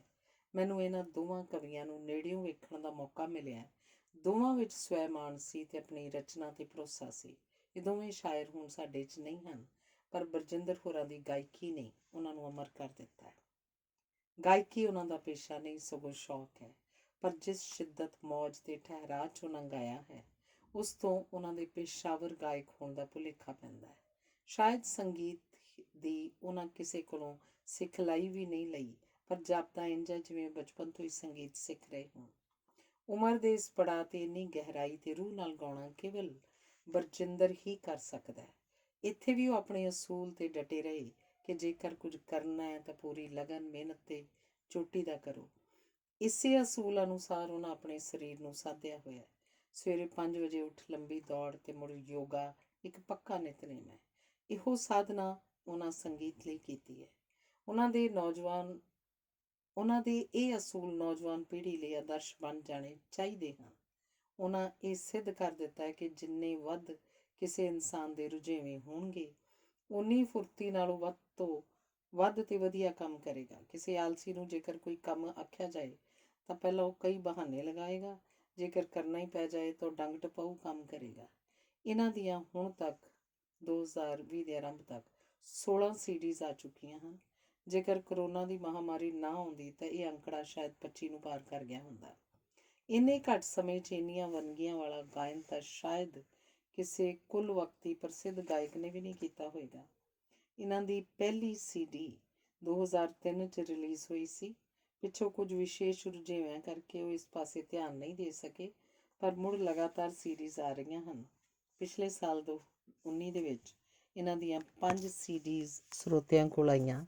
ਜੇਕਰ ਇਹ ਆਖ ਲਿਆ ਜਾਏ ਕਿ 20ਵੀਂ ਸਦੀ ਇਹਨਾਂ ਦੀ ਪੱਤਰਕਾਰੀ ਦਾ ਸਿਖਰ ਸੀ ਤੇ 21ਵੀਂ ਸਦੀ ਸੰਗੀਤ ਦਾ ਸਿਖਰ ਬਣ ਗਈ ਹੈ, ਕੋਈ ਅਤਕਥਨੀ ਨਹੀਂ ਹੋਏਗੀ। CDs ਦਾ ਵੇਰਵਾ: ਪਹਿਲੀ ਜਜ਼ਬਾਤ, ਦੂਜਾ ਸਿਜਦਾ, ਤੀਜੀ ਆਹਟ, ਚੌਥੀ ਖੁਸ਼ਬੂ, ਪੰਜਵੀਂ ਸ਼ਰਧਾਂਜਲੀ, ਛੇਵੀਂ ਮੇਰੀ ਪਸੰਦ, ਸੱਤਵੀਂ ਲੋਕ ਗੀਤ, ਅੱਠਵੀਂ ਆਸਥਾ, ਨੌਵੀਂ ਕਸੁੰਭੜਾ, 10ਵੀਂ ਸਰਗੀ, 11ਵੀਂ ਰੂਹਾਨੀ ਰਮਜ਼ਾਂ, 12ਵੀਂ ਜੁਗਨੂ, 13ਵੀਂ ਦਰਦੇ ਦਿਲ, 14ਵੀਂ ਦਾਸਤਾਨ, 15ਵੀਂ ਸੰਵੇਦਨਾ ਤੇ 16ਵੀਂ ਮਾਣਨਾ ਕੀਜੈ। ਅਗਲਾ ਲੇਖ ਹੈ ਵਿਦੇਸ਼ ਉਡਾਰੀਆਂ। ਵਿਦੇਸ਼ਾਂ ਦੀ ਸੈਰ ਕਰਨਾ ਹਰ ਭਾਰਤੀ, ਵਿਸ਼ੇਸ਼ ਕਰਕੇ ਪੰਜਾਬੀਆਂ ਦੀ ਪ੍ਰਬਲ ਇੱਛਾ ਹੁੰਦੀ ਹੈ। ਪੰਜਾਬ ਵਿੱਚੋਂ ਵੀ ਦੁਆਬੇ ਦੇ ਲੋਕਾਂ ਨੂੰ ਜਦੋਂ ਵੀ ਪੰਜਾਬ ਤੋਂ ਬਾਹਰ ਜਾਂ ਪ੍ਰਦੇਸ਼ ਜਾਣ ਦਾ ਮੌਕਾ ਮਿਲਿਆ ਤਾਂ ਸਭ ਤੋਂ ਪਹਿਲੀ ਕਤਾਰ 'ਚ ਖੜੇ ਵੇਖੇ ਜਾ ਸਕਦੇ ਹਨ। ਕਿਸੇ ਵੱਡੀ ਅਖਬਾਰ ਦੇ ਸੰਪਾਦਕ ਦੀ ਕੁਰਸੀ ਉੱਤੇ ਬੈਠੇ ਵਿਅਕਤੀ ਲਈ ਤਾਂ ਵਿਦੇਸ਼ ਉਡਾਰੀਆਂ ਦੇ ਦਰਵਾਜ਼ੇ ਹਮੇਸ਼ਾ ਖੁੱਲ੍ਹੇ ਹੀ ਰਹਿੰਦੇ ਹਨ। ਜਦੋਂ ਰਾਸ਼ਟਰਪਤੀ, ਪ੍ਰਧਾਨ ਮੰਤਰੀ ਜਾਂ ਕੋਈ ਹੋਰ ਵੱਡਾ ਮੰਤਰੀ ਵਿਦੇਸ਼ ਯਾਤਰਾ 'ਤੇ ਜਾਂਦਾ ਹੈ ਤਾਂ ਆਪਣੇ ਨਾਲ ਪੱਤਰਕਾਰਾਂ ਦਾ ਇੱਕ ਵੱਡਾ ਕਾਫਲਾ ਲੈ ਕੇ ਜਾਂਦਾ ਹੈ। ਇੰਝ ਸਰਕਾਰ ਮੀਡੀਏ ਨੂੰ ਆਪਣੇ ਨੇੜੇ ਰੱਖਣ ਦਾ ਯਤਨ ਕਰਦੀ ਹੈ। ਬਰਜਿੰਦਰ ਹੋਰਾਂ ਕੋਲ ਪੰਜਾਬੀ ਟ੍ਰਿਬਿਊਨ ਦੇ ਮੁੱਢੀ ਸੰਪਾਦਕ ਦੀ ਕੁਰਸੀ ਸੀ। ਇਸ ਅਖਬਾਰ ਨੂੰ ਉਹਨਾਂ ਆਪਣੀ ਸੂਝ ਤੇ ਮਿਹਨਤ ਨਾਲ ਪੰਜਾਬੀ ਦਾ ਸਭ ਤੋਂ ਵੱਧ ਪੜ੍ਹਿਆ ਜਾਣ ਵਾਲਾ ਅਖਬਾਰ ਬਣਾ ਦਿੱਤਾ ਸੀ। ਪਰ ਉਹਨਾਂ ਦੀ ਪਹਿਲੀ ਵਿਦੇਸ਼ ਉਡਾਰੀ ਕਿਸੇ ਅਖਬਾਰ ਵੱਲੋਂ ਨਹੀਂ ਸੀ, ਸਗੋਂ ਇੱਕ ਸਮਾਜ ਸੇਵੀ ਸੰਸਥਾ ਵੱਲੋਂ ਸੀ। ਉਹਨਾਂ ਦੇ ਗਰੁੱਪ ਨੇ ਮੱਧ ਪੂਰਬ ਏਸ਼ੀਆ ਦੇ ਦੇਸ਼ਾਂ Japan, Thailand, Hong Kong, Philippines, Singapore ਤੇ ਮਲੇਸ਼ੀਆ ਦੀ ਯਾਤਰਾ ਕਰਨੀ ਸੀ। ਇਹਨਾਂ ਆਪਣੀ ਇਸ ਵਿਦੇਸ਼ ਯਾਤਰਾ ਆਧਾਰਿਤ ਇੱਕ ਕਿਤਾਬ ਧਰਤੀਆਂ ਦੇ ਗੀਤ ਲਿਖੀ, ਜਿਸ ਨੂੰ ਪਾਠਕਾਂ ਵੱਲੋਂ ਪਸੰਦ ਕੀਤਾ ਗਿਆ। ਪੰਜਾਬੀ ਪਾਠਕ ਸਫ਼ਰਨਾਮੇ ਪੜ੍ਹਨ ਦੇ ਕੋਈ ਬਹੁਤੇ ਸ਼ੌਕੀਨ ਨਹੀਂ ਹਨ, ਪਰ ਇਹਨਾਂ ਨੇ ਜਿਸ ਢੰਗ ਨਾਲ ਤੱਥ ਪੇਸ਼ ਕੀਤੇ, ਉਸ ਨਾਲ ਇਹ ਕਿਤਾਬ ਪਾਠਕਾਂ ਵੱਲੋਂ ਪਸੰਦ ਕੀਤੀ ਗਈ। ਇਸ ਦੇ 5 ਐਡੀਸ਼ਨ ਛਪ ਚੁੱਕੇ ਹਨ। ਉਹਨਾਂ ਆਪਣੀ ਇਸ ਯਾਤਰਾ 'ਚ ਇਹ ਦੱਸਣ ਦਾ ਯਤਨ ਨਹੀਂ ਕੀਤਾ ਕਿ ਅਸੀਂ ਕਿੱਥੇ ਗਏ, ਕਿਵੇਂ ਗਏ, ਕਿਸ ਨੂੰ ਮਿਲੇ ਆਦਿ, ਸਗੋਂ ਉਸ ਦੇਸ਼ ਬਾਰੇ ਮੁੱਖ ਜਾਣਕਾਰੀ ਦੇਣ ਦਾ ਯਤਨ ਕੀਤਾ ਹੈ। ਸ਼ਾਇਦ ਇਸੇ ਕਰਕੇ ਇੱਕ ਹਵਾਲਾ ਪੁਸਤਕ ਬਣ ਗਈ ਹੈ। ਉਦਾਹਰਨ ਦੇ ਤੌਰ 'ਤੇ ਇਹ ਜਾਪਾਨ ਬਾਰੇ ਲਿਖਦੇ ਹਨ ਕਿ ਦੂਜੀ ਵਿਸ਼ਵ ਲੜਾਈ ਸਮੇਂ ਤਬਾਹ ਹੋਇਆ ਦੇਸ਼ ਅੱਜ ਸੰਸਾਰ ਦਾ ਵੱਡਾ ਵਿਕਸਿਤ ਦੇਸ਼ ਬਣ ਗਿਆ। 11 ਕਰੋੜ ਆਬਾਦੀ ਵਾਲੇ ਦੇਸ਼ ਦੇ ਹਰੇਕ ਪਰਿਵਾਰ ਕੋਲ ਘਰ, ਕਾਰ ਤੇ ਟੈਲੀਵਿਜ਼ਨ ਸੈੱਟ ਹਨ। ਇਹਨਾਂ ਲੋਕਾਂ ਦੀ ਸਿਆਣਪ ਤੇ ਇਮਾਨਦਾਰੀ ਲਾਜਵਾਬ ਹੈ। ਦੁਨੀਆ ਵਿੱਚ ਸਭ ਤੋਂ ਵੱਧ ਛਪਣ ਵਾਲਾ ਅਖਬਾਰ ਵੀ ਜਾਪਾਨੀ ਭਾਸ਼ਾ ਵਿੱਚ ਹੀ ਹੈ। ਬਰਜਿੰਦਰ ਹੋਰਾਂ ਆਪਣੀਆਂ ਨਿੱਜੀ ਮੁਲਾਕਾਤਾਂ ਦੀ ਥਾਂ ਇਹਨਾਂ ਦੇਸ਼ਾਂ ਦੇ ਗੁਣ ਔਗਣ ਉਜਾਗਰ ਕਰਨ ਦਾ ਯਤਨ ਕੀਤਾ। ਆਪ ਫਿਲੀਪਾਈਨਜ਼ ਵੀ ਗਏ, ਉੱਥੇ ਅੰਤਰਰਾਸ਼ਟਰੀ ਝੋਨਾ ਖੋਜ ਕੇਂਦਰ ਵੀ ਵੇਖਿਆ, ਜਿੱਥੇ ਇੱਕ ਦੁਆਬੀਆ ਵਿਗਿਆਨੀ ਡਾਕਟਰ ਗੁਰਦੇਵ ਸਿੰਘ ਖੁਸ਼ ਚੌਲਾਂ ਦੀਆਂ ਨਵੀਆਂ ਕਿਸਮਾਂ ਵਿਕਸਿਤ ਕਰਦਾ ਸੀ। ਇੱਕ ਸਮੇਂ ਸੰਸਾਰ ਦੇ 80% ਝੋਨੇ ਹੇਠ ਰਕਬੇ ਵਿੱਚ ਉਸੇ ਦੀਆਂ ਵਿਕਸਿਤ ਕੀਤੀਆਂ ਕਿਸਮਾਂ ਦੀ ਹੀ ਕਾਸ਼ਤ ਹੁੰਦੀ ਸੀ। ਪਰ ਇਸ ਮੁਲਾਕਾਤ ਦੀ ਥਾਂ ਬਰਜਿੰਦਰ ਹੋਰਾਂ ਉਸ ਦੇਸ਼ ਦੇ ਇਤਿਹਾਸ ਤੇ ਹੁਣ ਦੀ ਅਮੀਰੀ ਗਰੀਬੀ ਦਾ ਨਾਟਕੀ ਢੰਗ ਨਾਲ ਚਿਤਰਨ ਕੀਤਾ ਹੈ। ਦੂਜੀ ਲੰਬੀ ਫੇਰੀ ਅਮਰੀਕਾ ਦੀ ਸੀ। ਇਸ ਫੇਰੀ ਦਾ ਪ੍ਰਬੰਧ ਅੰਤਰਰਾਸ਼ਟਰੀ ਜਨ ਸੰਚਾਰ ਏਜੰਸੀ ਅਮਰੀਕਾ ਵੱਲੋਂ ਕੀਤਾ ਜਾਂਦਾ ਹੈ। 94 ਪੱਤਰਕਾਰ ਤੇ ਵਿਗਿਆਨੀਆਂ ਨੂੰ 1 ਮਹੀਨੇ ਲਈ ਅਮਰੀਕਾ ਬੁਲਾਇਆ ਜਾਂਦਾ ਹੈ ਤੇ ਅਮਰੀਕਾ ਦੇ ਵੱਖ-ਵੱਖ ਸੂਬਿਆਂ ਦੀ ਸੈਰ ਕਰਵਾਈ ਜਾਂਦੀ ਹੈ। ਇਸ ਸੰਬੰਧੀ ਇੱਕ ਦਿਲਚਸਪ ਘਟਨਾ ਹੈ। ਮੈਂ 1980 'ਚ ਕੈਨੇਡਾ ਦੀ ਬ੍ਰਿਟਿਸ਼ ਕੋਲੰਬੀਆ ਯੂਨੀਵਰਸਿਟੀ ਵਿਖੇ ਸਿੱਖਿਆ ਕਾਨਫਰੰਸ 'ਚ ਹਿੱਸਾ ਲੈਣ ਗਿਆ ਸੀ। ਅਸੀਂ ਪੰਜਾਬ ਐਗਰੀਕਲਚਰ ਯੂਨੀਵਰਸਿਟੀ ਵਿਖੇ ਕਿਸਾਨਾਂ ਤੇ ਕਿਸਾਨ ਬੀਬੀਆਂ ਦੀ ਡਾਕ ਰਾਹੀਂ ਸਿੱਖਿਆ ਦਾ ਪ੍ਰੋਗਰਾਮ ਸ਼ੁਰੂ ਕੀਤਾ ਸੀ। ਇਹਨਾਂ ਤਜਰਬਿਆਂ ਨੂੰ ਸਾਂਝੇ ਕਰਨ ਲਈ ਮੈਨੂੰ ਬੁਲਾਇਆ ਗਿਆ ਸੀ। ਵਾਪਸੀ ਤੇ ਜਹਾਜ਼ ਨਿਊਯਾਰਕ ਤੋਂ ਬਦਲਣਾ ਸੀ ਤੇ ਮੈਂ ਹਫ਼ਤਾ ਕੁ ਇੱਥੇ ਠਹਿਰਨ ਦਾ ਪ੍ਰੋਗਰਾਮ ਬਣਾ ਲਿਆ। ਵੀਜ਼ਾ ਮੈਨੂੰ ਵੈਨਕੂਵਰ ਤੋਂ ਮਿਲ ਗਿਆ ਸੀ। ਵਾਪਸੀ ਤੇ ਮੈਂ ਆਪਣੀ ਅਮਰੀਕਾ ਫੇਰੀ ਸੰਬੰਧੀ ਕੁਝ ਲੇਖ ਲਿਖੇ, ਜਿਹੜੇ ਇਹਨਾਂ ਪੰਜਾਬੀ ਟ੍ਰਿਬਿਊਨ ਵਿੱਚ ਬਹੁਤ ਹੀ ਵਧੀਆ ਢੰਗ ਨਾਲ ਪ੍ਰਕਾਸ਼ਿਤ ਕੀਤੇ। ਇੱਕ ਦਿਨ ਇਹਨਾਂ ਦਾ ਫੋਨ ਆਇਆ, ਮੈਂ ਕੱਲ੍ਹ ਤੈਨੂੰ ਮਿਲਣ ਆ ਰਿਹਾ, ਉੱਥੇ ਰਹਿਣਾ, ਇਹ ਨਿੱਜੀ ਫੇਰੀ ਹੈ, ਹੋਰ ਕਿਸੇ ਨੂੰ ਜਾਣਕਾਰੀ ਨਹੀਂ ਦੇਣੀ। ਇਹ ਦੁਪਹਿਰ ਕੁ ਨੂੰ ਪੁੱਜੇ। ਮੈਂ ਹੈਰਾਨ ਸਾਂ ਕਿ ਮੇਰੇ ਦਫ਼ਤਰ ਅੱਗੇ ਰਿਕਸ਼ੇ ਤੋਂ ਉਤਰੇ। ਪੰਜਾਬੀ ਟ੍ਰਿਬਿਊਨ ਦੇ ਸੰਪਾਦਕ ਲਈ ਕਾਰ ਕੋਈ ਸਮੱਸਿਆ ਨਹੀਂ ਸੀ। ਇਹਨਾਂ ਦੱਸਿਆ ਕਿ ਮੈਂ 12 ਸਤੰਬਰ 1982 ਨੂੰ 1 ਮਹੀਨੇ ਲਈ ਅਮਰੀਕਾ ਜਾ ਰਿਹਾ ਤੇ ਉੱਥੋਂ ਬਾਰੇ ਜਾਣਕਾਰੀ ਲੈਣੀ ਹੈ। ਖੈਰ, ਜਿੰਨਾ ਕੁ ਮੇਰਾ ਅਨੁਭਵ ਸੀ ਮੈਂ ਸਾਂਝਾ ਕੀਤਾ। ਇਸ ਪਿੱਛੋਂ ਇਹਨਾਂ ਆਪਣੇ ਕੁਝ ਮਿੱਤਰਾਂ ਨੂੰ ਮਿਲਣ ਦੀ ਇੱਛਾ ਜ਼ਾਹਿਰ ਕੀਤੀ। ਉਦੋਂ ਮੇਰੇ ਕੋਲ ਕਾਰ ਨਹੀਂ ਸੀ। ਮੈਂ ਆਖਿਆ ਜੇ ਪਤਾ ਹੁੰਦਾ ਮੈਂ ਆਪਣੀ ਸਰਕਾਰੀ ਕਾਰ ਰੋਕ ਲੈਂਦਾ। ਉਹਨਾਂ ਆਖਿਆ ਨਹੀਂ, ਕਾਰ ਦੀ ਲੋੜ ਨਹੀਂ, ਤੁਹਾਡੇ ਸਕੂਟਰ 'ਤੇ ਹੀ ਚੱਲਦੇ ਹਾਂ। ਖੈਰ, ਸ਼ਾਮ ਨੂੰ ਮੈਂ ਇਹਨਾਂ ਨੂੰ ਚੰਡੀਗੜ੍ਹ ਦੀ ਬੱਸ ਚੜ੍ਹਾ ਆਇਆ। ਇੱਥੋਂ ਸਾਬਤ ਹੁੰਦਾ ਹੈ ਕਿ ਇੱਕ ਸ਼ਾਨਦਾਰ ਢੰਗ ਨਾਲ ਰਹਿਣ ਵਾਲਾ ਵਿਅਕਤੀ ਸਾਦਗੀ ਵਿੱਚ ਵੀ ਆ ਸਕਦਾ ਹੈ। ਉਦੋਂ ਇਹਨਾਂ ਕੋਲ ਆਪਣੀ ਨਿੱਜੀ ਕਾਰ ਵੀ ਸੀ। ਵਾਪਸ ਆ ਕੇ ਇਹਨਾਂ ਅਮਰੀਕਾ ਬਾਰੇ ਕਈ ਲੇਖ ਲਿਖੇ। ਮੈਨੂੰ ਆਖਣ ਲੱਗੇ, ਅਮਰੀਕਾ ਤਾਂ ਬਹੁਤ ਵਿਸ਼ਾਲ ਹੈ ਤੇ ਸੂਬਿਆਂ ਵਿੱਚ ਵਖਰੇਵਾਂ ਵੀ ਬਹੁਤ ਹੈ। ਤੁਸੀਂ ਤਾਂ ਕਹਿੰਦੇ ਸੀ ਸਾਰੇ ਇੱਕੋ ਜਿਹੇ ਹੀ ਹੁੰਦੇ ਹਨ। ਮੈਂ ਆਖਿਆ ਮੈਂ ਤਾਂ ਇੱਕੋ ਸੂਬੇ 'ਚ ਗਿਆ ਸੀ ਤੇ ਮੇਰਾ ਅਨੁਭਵ ਤਾਂ ਉੱਥੋਂ ਦਾ ਹੀ ਸੀ। ਇਸ ਪਿੱਛੋਂ ਇਹਨਾਂ ਦੀਆਂ ਸਰਕਾਰੀ ਫੇਰੀਆਂ ਸ਼ੁਰੂ ਹੋ ਜਾਂਦੀਆਂ ਹਨ। ਪਰ ਇਹ ਸਾਰੀਆਂ ਫੇਰੀਆਂ ਅਜੀਤ ਦੀ ਵਾਗਡੋਰ ਸੰਭਾਲਣ ਪਿੱਛੋਂ ਹੀ ਹੋਈਆਂ। ਜਦੋਂ ਸ੍ਰੀ ਇੰਦਰ ਕੁਮਾਰ ਗੁਜਰਾਲ ਭਾਰਤ ਦੇ ਵਿਦੇਸ਼ ਮੰਤਰੀ ਸਨ ਤਾਂ ਉਹਨਾਂ ਦੇ ਨਾਲ 1990 ਵਿੱਚ ਮਾਲਦੀਵਸ ਟਾਪੂਆਂ ਦੀ ਯਾਤਰਾ ਕੀਤੀ।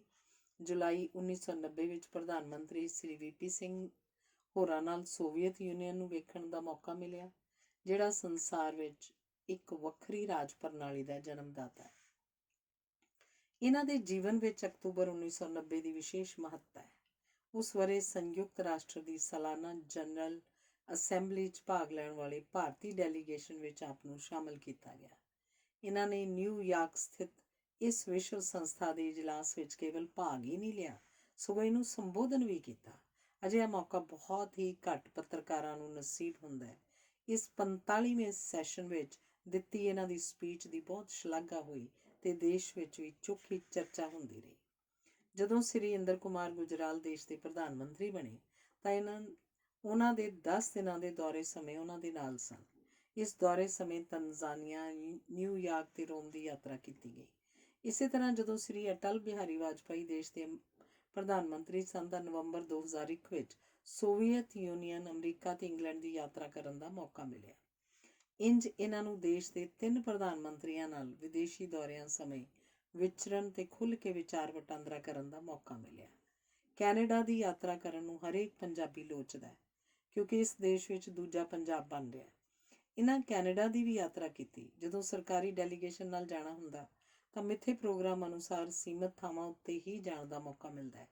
ਇਸੇ ਕਰਕੇ ਇਹਨਾਂ ਨੇ ਪਰਿਵਾਰ ਸਮੇਤ ਕਈ ਨਿੱਜੀ ਫੇਰੀਆਂ ਵੀ ਮਾਰੀਆਂ, ਜਿਸ ਦੌਰਾਨ ਇਹਨਾਂ ਯੂਰਪ, ਵਿਸ਼ੇਸ਼ ਕਰਕੇ ਸਵਿਟਜ਼ਰਲੈਂਡ ਦੀਆਂ ਸੁੰਦਰ ਵਾਦੀਆਂ ਦਾ ਆਨੰਦ ਮਾਣਿਆ।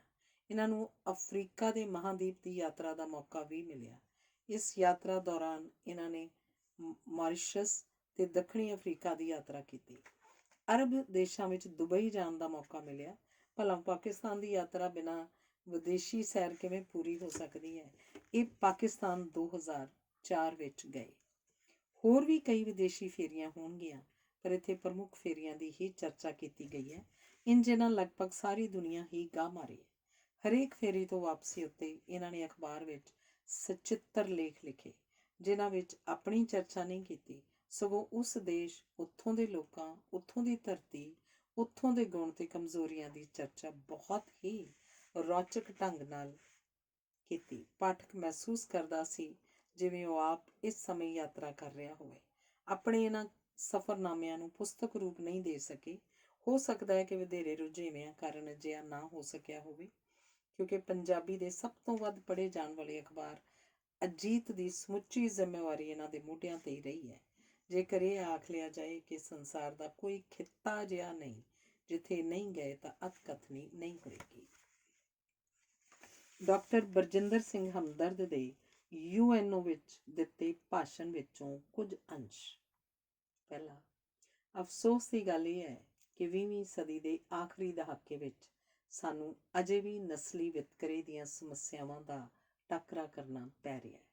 ਇਸ ਤੋਂ ਵੀ ਮਾੜੀ ਗੱਲ ਇਹ ਹੈ ਕਿ ਨਸਲੀ ਵਿਤਕਰਾ ਨਵੇਂ ਰੂਪਾਂ ਵਿੱਚ ਸਾਹਮਣੇ ਆ ਰਿਹਾ ਹੈ। ਦੂਸਰਾ, ਨੈਲਸਨ ਮੰਡੇਲਾ ਹੁਣ ਆਜ਼ਾਦ ਹਨ ਅਤੇ ਜਦੋਂ ਮੈਂ ਇੱਥੇ ਬੋਲ ਰਿਹਾ ਉਹ ਭਾਰਤ ਵਿੱਚ ਹਨ। ਨਿਸ਼ਚੇ ਹੀ ਸਾਡੀ ਸਰਕਾਰ ਤੇ ਸਾਡੇ ਲੋਕ ਉਹਨਾਂ ਦਾ ਨਿੱਘਾ ਸਵਾਗਤ ਕਰ ਰਹੇ ਹੋਣਗੇ। ਤੀਸਰਾ, ਸੰਯੁਕਤ ਰਾਸ਼ਟਰ ਨੂੰ ਨਸਲੀ ਵਿਤਕਰੇ ਦੀਆਂ ਵੱਖ-ਵੱਖ ਕਿਸਮਾਂ ਪ੍ਰਤੀ ਆਪਣੇ ਹੁੰਗਾਰੇ ਵਿੱਚ ਤਾਲਮੇਲ ਲਿਆਉਣਾ ਚਾਹੀਦਾ ਹੈ। ਇਸ ਬੁਰਾਈ ਨਾਲ ਨਿਪਟਣ ਵਿੱਚ ਅੰਤਰਰਾਸ਼ਟਰੀ ਦਬਾਅ ਇੱਕ ਅਹਿਮ ਹਥਿਆਰ ਹੈ। ਲੇਖ ਹੈ ਇਨਾਮ ਸਨਮਾਨ। ਹਰੇਕ ਮਨੁੱਖ ਦੀ ਸਭ ਤੋਂ ਪਹਿਲੀ ਕੋਸ਼ਿਸ਼ ਰੋਟੀ, ਕੱਪੜਾ ਤੇ ਮਕਾਨ ਦੀਆਂ ਮੁੱਢਲੀਆਂ ਲੋੜਾਂ ਨੂੰ ਪੂਰਾ ਕਰਨਾ ਹੁੰਦਾ ਹੈ। ਜਦੋਂ ਇਹਨਾਂ ਲੋੜਾਂ ਦਾ ਪ੍ਰਬੰਧ ਹੋ ਜਾਏ, ਫਿਰ ਸੁੱਖ ਆਰਾਮ ਦੇ ਸਾਧਨ ਇਕੱਠੇ ਕੀਤੇ ਜਾਂਦੇ ਹਨ। ਜਦੋਂ ਇਹ ਸਭੋ ਕੁਝ ਪ੍ਰਾਪਤ ਹੋ ਜਾਏ, ਫਿਰ ਮਨੁੱਖ ਆਪਣੇ ਭਾਈਚਾਰੇ ਵਿੱਚ ਆਪਣਾ ਨਾਮ ਕਮਾਉਣਾ ਚਾਹੁੰਦਾ ਹੈ। ਜਦੋਂ ਲੋਕੀ ਉਹਨੂੰ ਜਾਣਨ ਲੱਗ ਪੈਣ, ਫਿਰ ਉਹ ਆਪਣੇ ਕੀਤੇ ਕੰਮਾਂ ਬਦਲੇ ਚਾਹੁੰਦਾ ਹੈ ਕਿ ਸਮਾਜ ਉਹਦਾ ਢੁਕਵਾਂ ਮਾਣ ਸਨਮਾਨ ਕਰੇ। ਸਾਡੇ ਨਾਇਕ ਬਰਜਿੰਦਰ ਸਿੰਘ ਹੋਰਾਂ ਇੱਥੇ ਆ ਕੇ ਆਪਣੀ ਇਸ ਖਾਹਿਸ਼ ਨੂੰ ਲਗਾਮ ਲਗਾ ਲਈ ਹੈ, ਕਿਉਂਕਿ ਉਹ ਜਾਣਦੇ ਹਨ ਕਿ ਜਦੋਂ ਕੋਈ ਕਿਸੇ ਵੱਡੀ ਅਖਬਾਰ ਦੇ ਸੰਪਾਦਕ ਦੀ ਕੁਰਸੀ 'ਤੇ ਬੈਠਾ ਹੋਵੇ ਤਾਂ ਕਈ ਸੰਸਥਾਵਾਂ ਇਸ ਕਰਕੇ ਸਮਾਗਮ ਰਚਾਉਂਦੀਆਂ ਹਨ ਤਾਂ ਜੋ ਉਹਨਾਂ ਨੂੰ ਬਤੌਰ ਮੁੱਖ ਮਹਿਮਾਨ ਬੁਲਾਇਆ ਜਾ ਸਕੇ ਜਾਂ ਉਹਨਾਂ ਨੂੰ ਕੋਈ ਸਨਮਾਨ ਦਿੱਤਾ ਜਾ ਸਕੇ। ਬਹੁਤੀ ਵਾਰ ਇਹ ਸੰਪਾਦਕ ਨਾਲ ਆਪਣੀਆਂ ਨਜ਼ਦੀਕੀਆਂ ਬਣਾਉਣ ਦਾ ਯਤਨ ਹੁੰਦਾ ਹੈ। ਬਰਜਿੰਦਰ ਹੋਰੀ ਅਜਿਹੇ ਸੱਦਾ ਪੱਤਰਾਂ ਨੂੰ ਸਵੀਕਾਰ ਕਰਨ ਤੋਂ ਗੁਰੇਜ਼ ਕਰਦੇ ਹਨ। ਉਹਨਾਂ ਨੂੰ ਬਿਨਾਂ ਕਿਸੇ ਨੂੰ ਨਾਰਾਜ਼ ਕੀਤਿਆਂ ਨਾ ਕਹਿਣ ਦਾ ਢੰਗ ਆਉਂਦਾ ਹੈ। ਮੈਂ ਆਪਣੀ ਇੱਕ ਨਿੱਜੀ ਉਦਾਹਰਨ ਦੇਣਾ ਚਾਹੁੰਦਾ।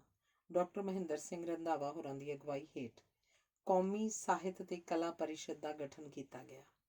ਰੰਧਾਵਾ ਸਾਹਿਬ ਦੇ ਅਕਾਲ ਚਲਾਣੇ ਪਿੱਛੋਂ ਉਹਨਾਂ ਦੀ ਯਾਦ ਵਿੱਚ ਡਾਕਟਰ ਮਹਿੰਦਰ ਸਿੰਘ ਰੰਧਾਵਾ ਯਾਦਗਾਰੀ ਇਨਾਮ ਸਥਾਪਿਤ ਕੀਤਾ ਗਿਆ, ਜਿਹੜਾ ਹਰੇਕ ਵਰ੍ਹੇ ਵਿਸ਼ੇਸ਼ ਸਮਾਗਮ ਰਾਹੀਂ ਕਿਸੇ ਇੱਕ ਵਿਅਕਤੀ ਨੂੰ ਦਿੱਤਾ ਜਾਂਦਾ ਹੈ।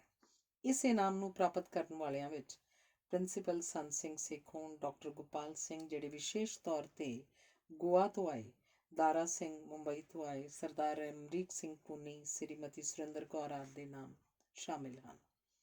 ਇੱਕ ਵਾਰੀ ਇਹ ਸਨਮਾਨ ਸਰਦਾਰ ਬਰਜਿੰਦਰ ਹੋਰਾਂ ਨੂੰ ਦੇਣ ਦਾ ਫੈਸਲਾ ਕੀਤਾ ਗਿਆ, ਪਰ ਇਹਨਾਂ ਬੜੇ ਹੀ ਸੁਚੱਜੇ ਢੰਗ ਨਾਲ ਇਹਨੂੰ ਲੈਣ ਤੋਂ ਨਾ ਕਰ ਦਿੱਤੀ, ਸਗੋਂ ਸ੍ਰੀ ਕੁਲਦੀਪ ਨਈਅਰ ਹੋਰਾਂ ਦੇ ਨਾਮ ਦੀ ਸਿਫਾਰਿਸ਼ ਕੀਤੀ।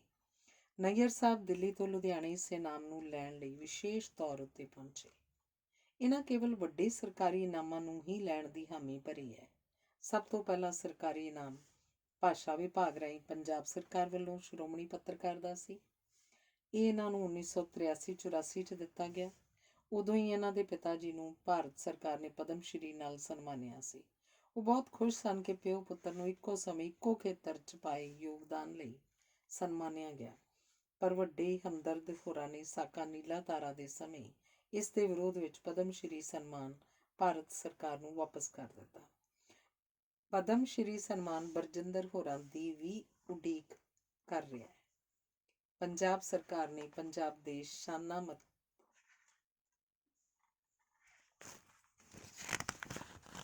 ਇਹਨਾਂ ਨੂੰ ਇਹ ਇਨਾਮ ਭਾਰਤ ਸਰਕਾਰ ਨੇ 1990 'ਚ ਪ੍ਰਦਾਨ ਕੀਤਾ। ਸਿੱਖਾਂ ਦੀ ਮਿੰਨੀ ਪਾਰਲੀਮੈਂਟ ਸਮਝੀ ਜਾਂਦੀ ਸ਼੍ਰੋਮਣੀ ਗੁਰਦੁਆਰਾ ਪ੍ਰਬੰਧਕ ਕਮੇਟੀ ਸ੍ਰੀ ਅੰਮ੍ਰਿਤਸਰ ਸਾਹਿਬ ਵੱਲੋਂ ਇਹਨਾਂ ਦੇ ਪੱਤਰਕਾਰਤਾ ਦੇ ਖੇਤਰ ਵਿੱਚ ਪਾਏ ਗਏ ਵਿਸ਼ੇਸ਼ ਯੋਗਦਾਨ ਲਈ 1992 ਵਿੱਚ ਸਨਮਾਨਿਤ ਕੀਤਾ ਗਿਆ।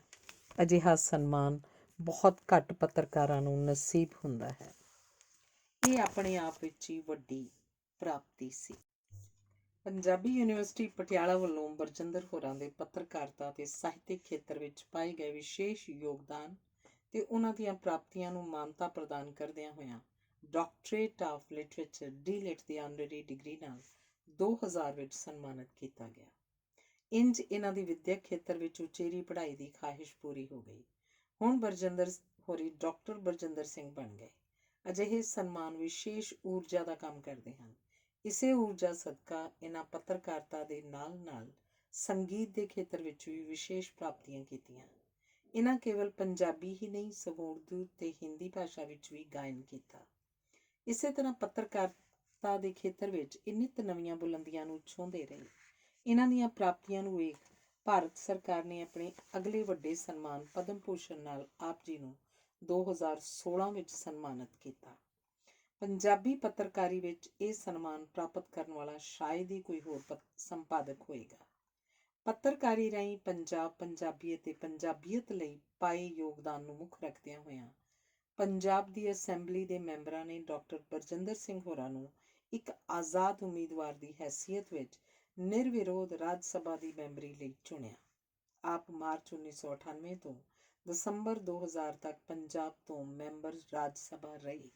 ਅਜਿਹੀ ਸਤਿਕਾਰਤ ਤੇ ਬਹੁਤ ਸਾਰੀਆਂ ਸਹੂਲਤਾਂ ਵਾਲੀ ਪਾਰਲੀਮੈਂਟ ਦੀ ਮੈਂਬਰੀ ਤੋਂ ਆਪ ਨੇ ਅਸਤੀਫਾ ਦੇਣ ਲੱਗਿਆਂ ਅੱਗਾ ਪਿੱਛਾ ਨਹੀਂ ਵੇਖਿਆ।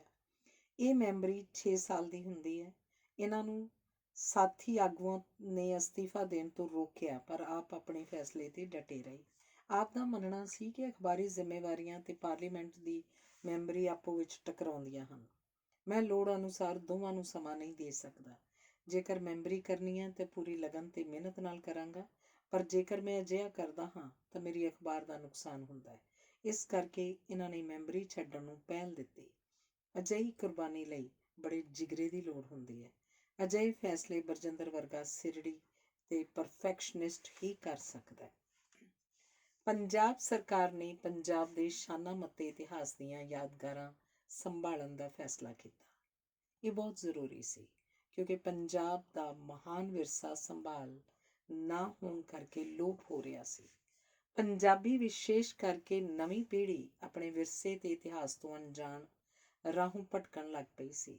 ਇਸੇ ਲੜੀ 'ਚ ਸਰਹੰਦ, ਫਤਿਹ ਦੇ ਮੈਦਾਨ, ਚੱਪੜ ਚਿੜੀ, ਗੁਰਦਾਸ ਨੰਗਲ, ਵੱਡੇ ਤੋਂ ਵੱਡੇ ਘੱਲੂਘਾਰੇ ਆਦਿ ਦੀਆਂ ਯਾਦਗਾਰਾਂ ਬਣਾਈਆਂ ਗਈਆਂ। ਪੰਜਾਬੀ ਇਤਿਹਾਸ ਤੇ ਵਿਰਸੇ ਨੂੰ ਦਰਸਾਉਂਦਾ ਪੰਜਾਬ 'ਚ ਕੋਈ ਅਜਾਇਬ ਘਰ ਨਹੀਂ ਸੀ। ਸਰਕਾਰ ਨੇ ਸ੍ਰੀ ਅਨੰਦਪੁਰ ਸਾਹਿਬ ਵਿਖੇ ਵਿਰਾਸਤੇ ਖਾਲਸਾ, ਕਰਤਾਰਪੁਰ ਵਿਖੇ ਆਜ਼ਾਦੀ ਦੀ ਲੜਾਈ 'ਚ ਪੰਜਾਬ ਦੀ ਭੂਮਿਕਾ, ਸ੍ਰੀ ਅੰਮ੍ਰਿਤਸਰ ਵਿਖੇ ਦੇਸ਼ ਦੀ ਆਜ਼ਾਦੀ ਸਮੇਂ ਪੰਜਾਬ ਦੀ ਵੰਡ ਦਾ ਸੰਤਾਪ ਆਦਿ ਦੀ ਉਸਾਰੀ ਦਾ ਫੈਸਲਾ ਕੀਤਾ। ਇਹਨਾਂ ਦੀ ਵਿਉਂਤਬੰਦੀ ਤੇ ਉਸਾਰੀ ਵਿੱਚ ਮੁੱਖ ਭੂਮਿਕਾ ਨਿਭਾਉਣ ਲਈ ਡਾਕਟਰ ਬਰਜਿੰਦਰ ਸਿੰਘ ਹੋਰਾਂ ਨੂੰ ਬੇਨਤੀ ਕੀਤੀ ਗਈ। ਉਹਨਾਂ ਆਪਣੇ ਪਹਿਲਾਂ ਤੋਂ ਵੱਧ ਰੁਝੇਵਿਆਂ ਕਾਰਨ ਇਹ ਜ਼ਿੰਮੇਵਾਰੀ ਲੈਣ ਤੋਂ ਨਾਂਹ ਕੀਤੀ, ਪਰ ਸਰਕਾਰ ਨੂੰ ਪਤਾ ਸੀ ਕਿ ਬਰਜਿੰਦਰ ਵਰਗਾ ਮਿਹਨਤੀ, ਸਿਰੜੀ, ਦੂਰ ਦੀ ਸੋਚਣ ਵਾਲਾ ਤੇ ਨਿਸ਼ਚੈ ਕਰ ਆਪਣੀ ਜਿੱਤ ਕਰੋ ਵਿੱਚ ਵਿਸ਼ਵਾਸ ਰੱਖਣ ਵਾਲਾ ਵਿਅਕਤੀ ਹੀ ਇਹ ਮਹਾਨ ਕਾਰਜ ਨੇਪਰੇ ਚਾੜ ਸਕਦਾ ਹੈ। ਵਿਰਾਸਤੇ ਖਾਲਸਾ ਸੰਗਤ ਲਈ ਖੋਲ੍ਹਿਆ ਜਾ ਚੁੱਕਾ ਹੈ। ਹੁਣ ਇਹਦਾ ਸ਼ੁਮਾਰ ਸੰਸਾਰ ਦੇ ਸਭ ਤੋਂ ਵੱਧ ਸੈਲਾਨੀਆਂ ਵੱਲੋਂ ਵੇਖੇ ਜਾਣ ਵਾਲੇ ਅਜਾਇਬ ਘਰਾਂ 'ਚ ਕੀਤਾ ਜਾਣ ਲੱਗਾ ਹੈ।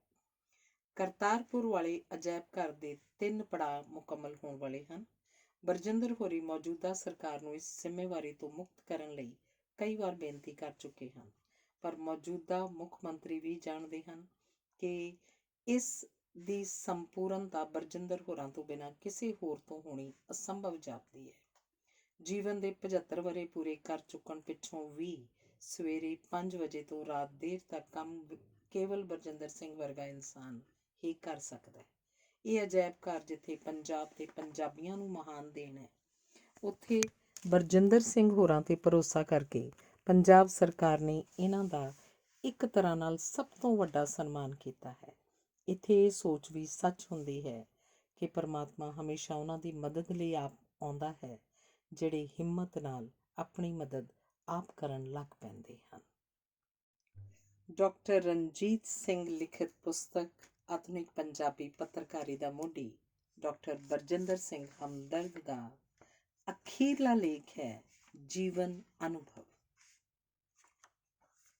ਇੱਕ ਤਾਂ ਆਪਣੇ ਦਿਮਾਗ ਨੂੰ ਠੀਕ ਰੱਖੋ, ਇੱਕ ਆਪਣੀ ਸਿਹਤ ਵਧੀਆ ਰੱਖੋ, ਬਾਕੀ ਜੋ ਮਰਜ਼ੀ ਕਰੋ। ਨੈਕਸਟ, ਜੇਕਰ ਧਰਮ ਦੇ ਆਸਰੇ ਤੇ ਮਨੁੱਖ ਅਗਾਂਹ ਵਧਿਆ ਹੈ ਤਾਂ ਕਿੰਨੇ ਖੂਨ ਖਰਾਬੇ ਤੇ ਮਨੁੱਖੀ ਕਤਲ ਵੀ ਧਰਮ ਦੇ ਨਾਂ ਤੇ ਹੀ ਹੁੰਦੇ ਰਹੇ ਹਨ ਤੇ ਹੋ ਰਹੇ ਹਨ।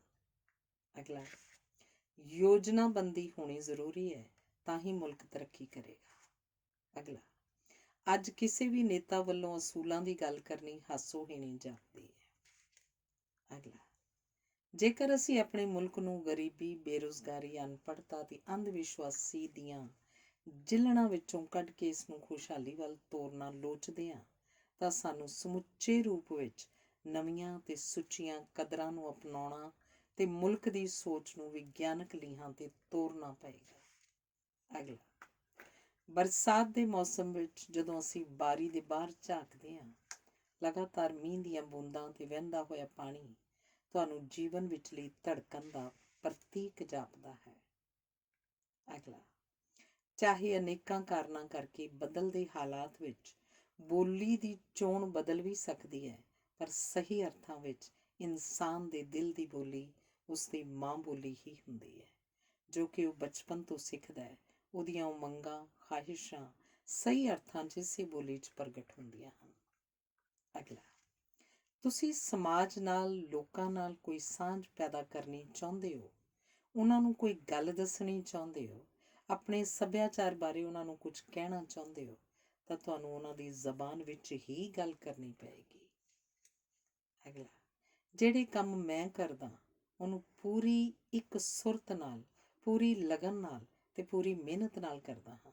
ਜਿੰਨੀ ਵੀ ਥੋੜ੍ਹੀ ਬਹੁਤ ਮੈਨੂੰ ਪ੍ਰਾਪਤੀ ਹੋਈ ਹੈ, ਇਸ ਵਿੱਚ ਮੇਰੇ ਅਜਿਹੇ ਸੁਭਾਅ ਦਾ ਬੜਾ ਯੋਗਦਾਨ ਹੈ। ਅਗਲਾ, ਮਨੁੱਖ ਦੀ ਆਪਣੀ ਸਾਖ, ਆਪਣਾ ਚਰਿੱਤਰ, ਆਪਣੀ ਸੋਚ ਹੀ ਉਹਨੂੰ ਉੱਪਰ ਚੁੱਕ ਸਕਦੀ ਹੈ ਜਾਂ ਹੇਠਾਂ ਸੁੱਟ ਸਕਦੀ ਹੈ। ਅਗਲਾ, ਮੈਂ ਜੇਕਰ ਸੰਕਟਾਂ ਵਿੱਚੋਂ ਲੰਘ ਸਕਿਆ ਤਾਂ ਉਹ ਇਸ ਕਰਕੇ ਕਿ ਮੈਂ ਕਿਸੇ ਵੀ ਅਦਾਰੇ ਲਈ, ਕਿਸੇ ਵੀ ਅਹੁਦੇ ਲਈ, ਕਿਸੇ ਵੀ ਨੌਕਰੀ ਲਈ ਆਪਣੇ ਮਨ ਵਿੱਚ ਕੋਈ ਕਮਜ਼ੋਰੀ ਨਹੀਂ ਸੀ ਪਾਲੀ ਹੋਈ। ਅਗਲਾ, ਮੈਂ ਕਦੇ ਉਲਾਰ ਨਹੀਂ ਹੋਇਆ। ਇਮਾਨਦਾਰੀ ਨਾਲ, ਗੰਭੀਰਤਾ ਨਾਲ, ਆਪਣੀ ਸੋਚ ਮੁਤਾਬਕ ਜਿੱਥੋਂ ਤੱਕ ਸੋਚ ਜਾਂਦੀ ਹੈ ਮੈਂ ਠੀਕ ਸਮਝਦਾ ਰਿਹਾ, ਉਹਦੇ ਉੱਤੇ ਡਟ ਕੇ ਪਹਿਰਾ ਦਿੱਤਾ। ਅਗਲਾ, ਸੋਚ ਦੀ, ਖਿਆਲਾਂ ਦੀ ਉਡਾਰੀ ਦੀ ਕੋਈ ਸੀਮਾ ਨਹੀਂ ਹੁੰਦੀ।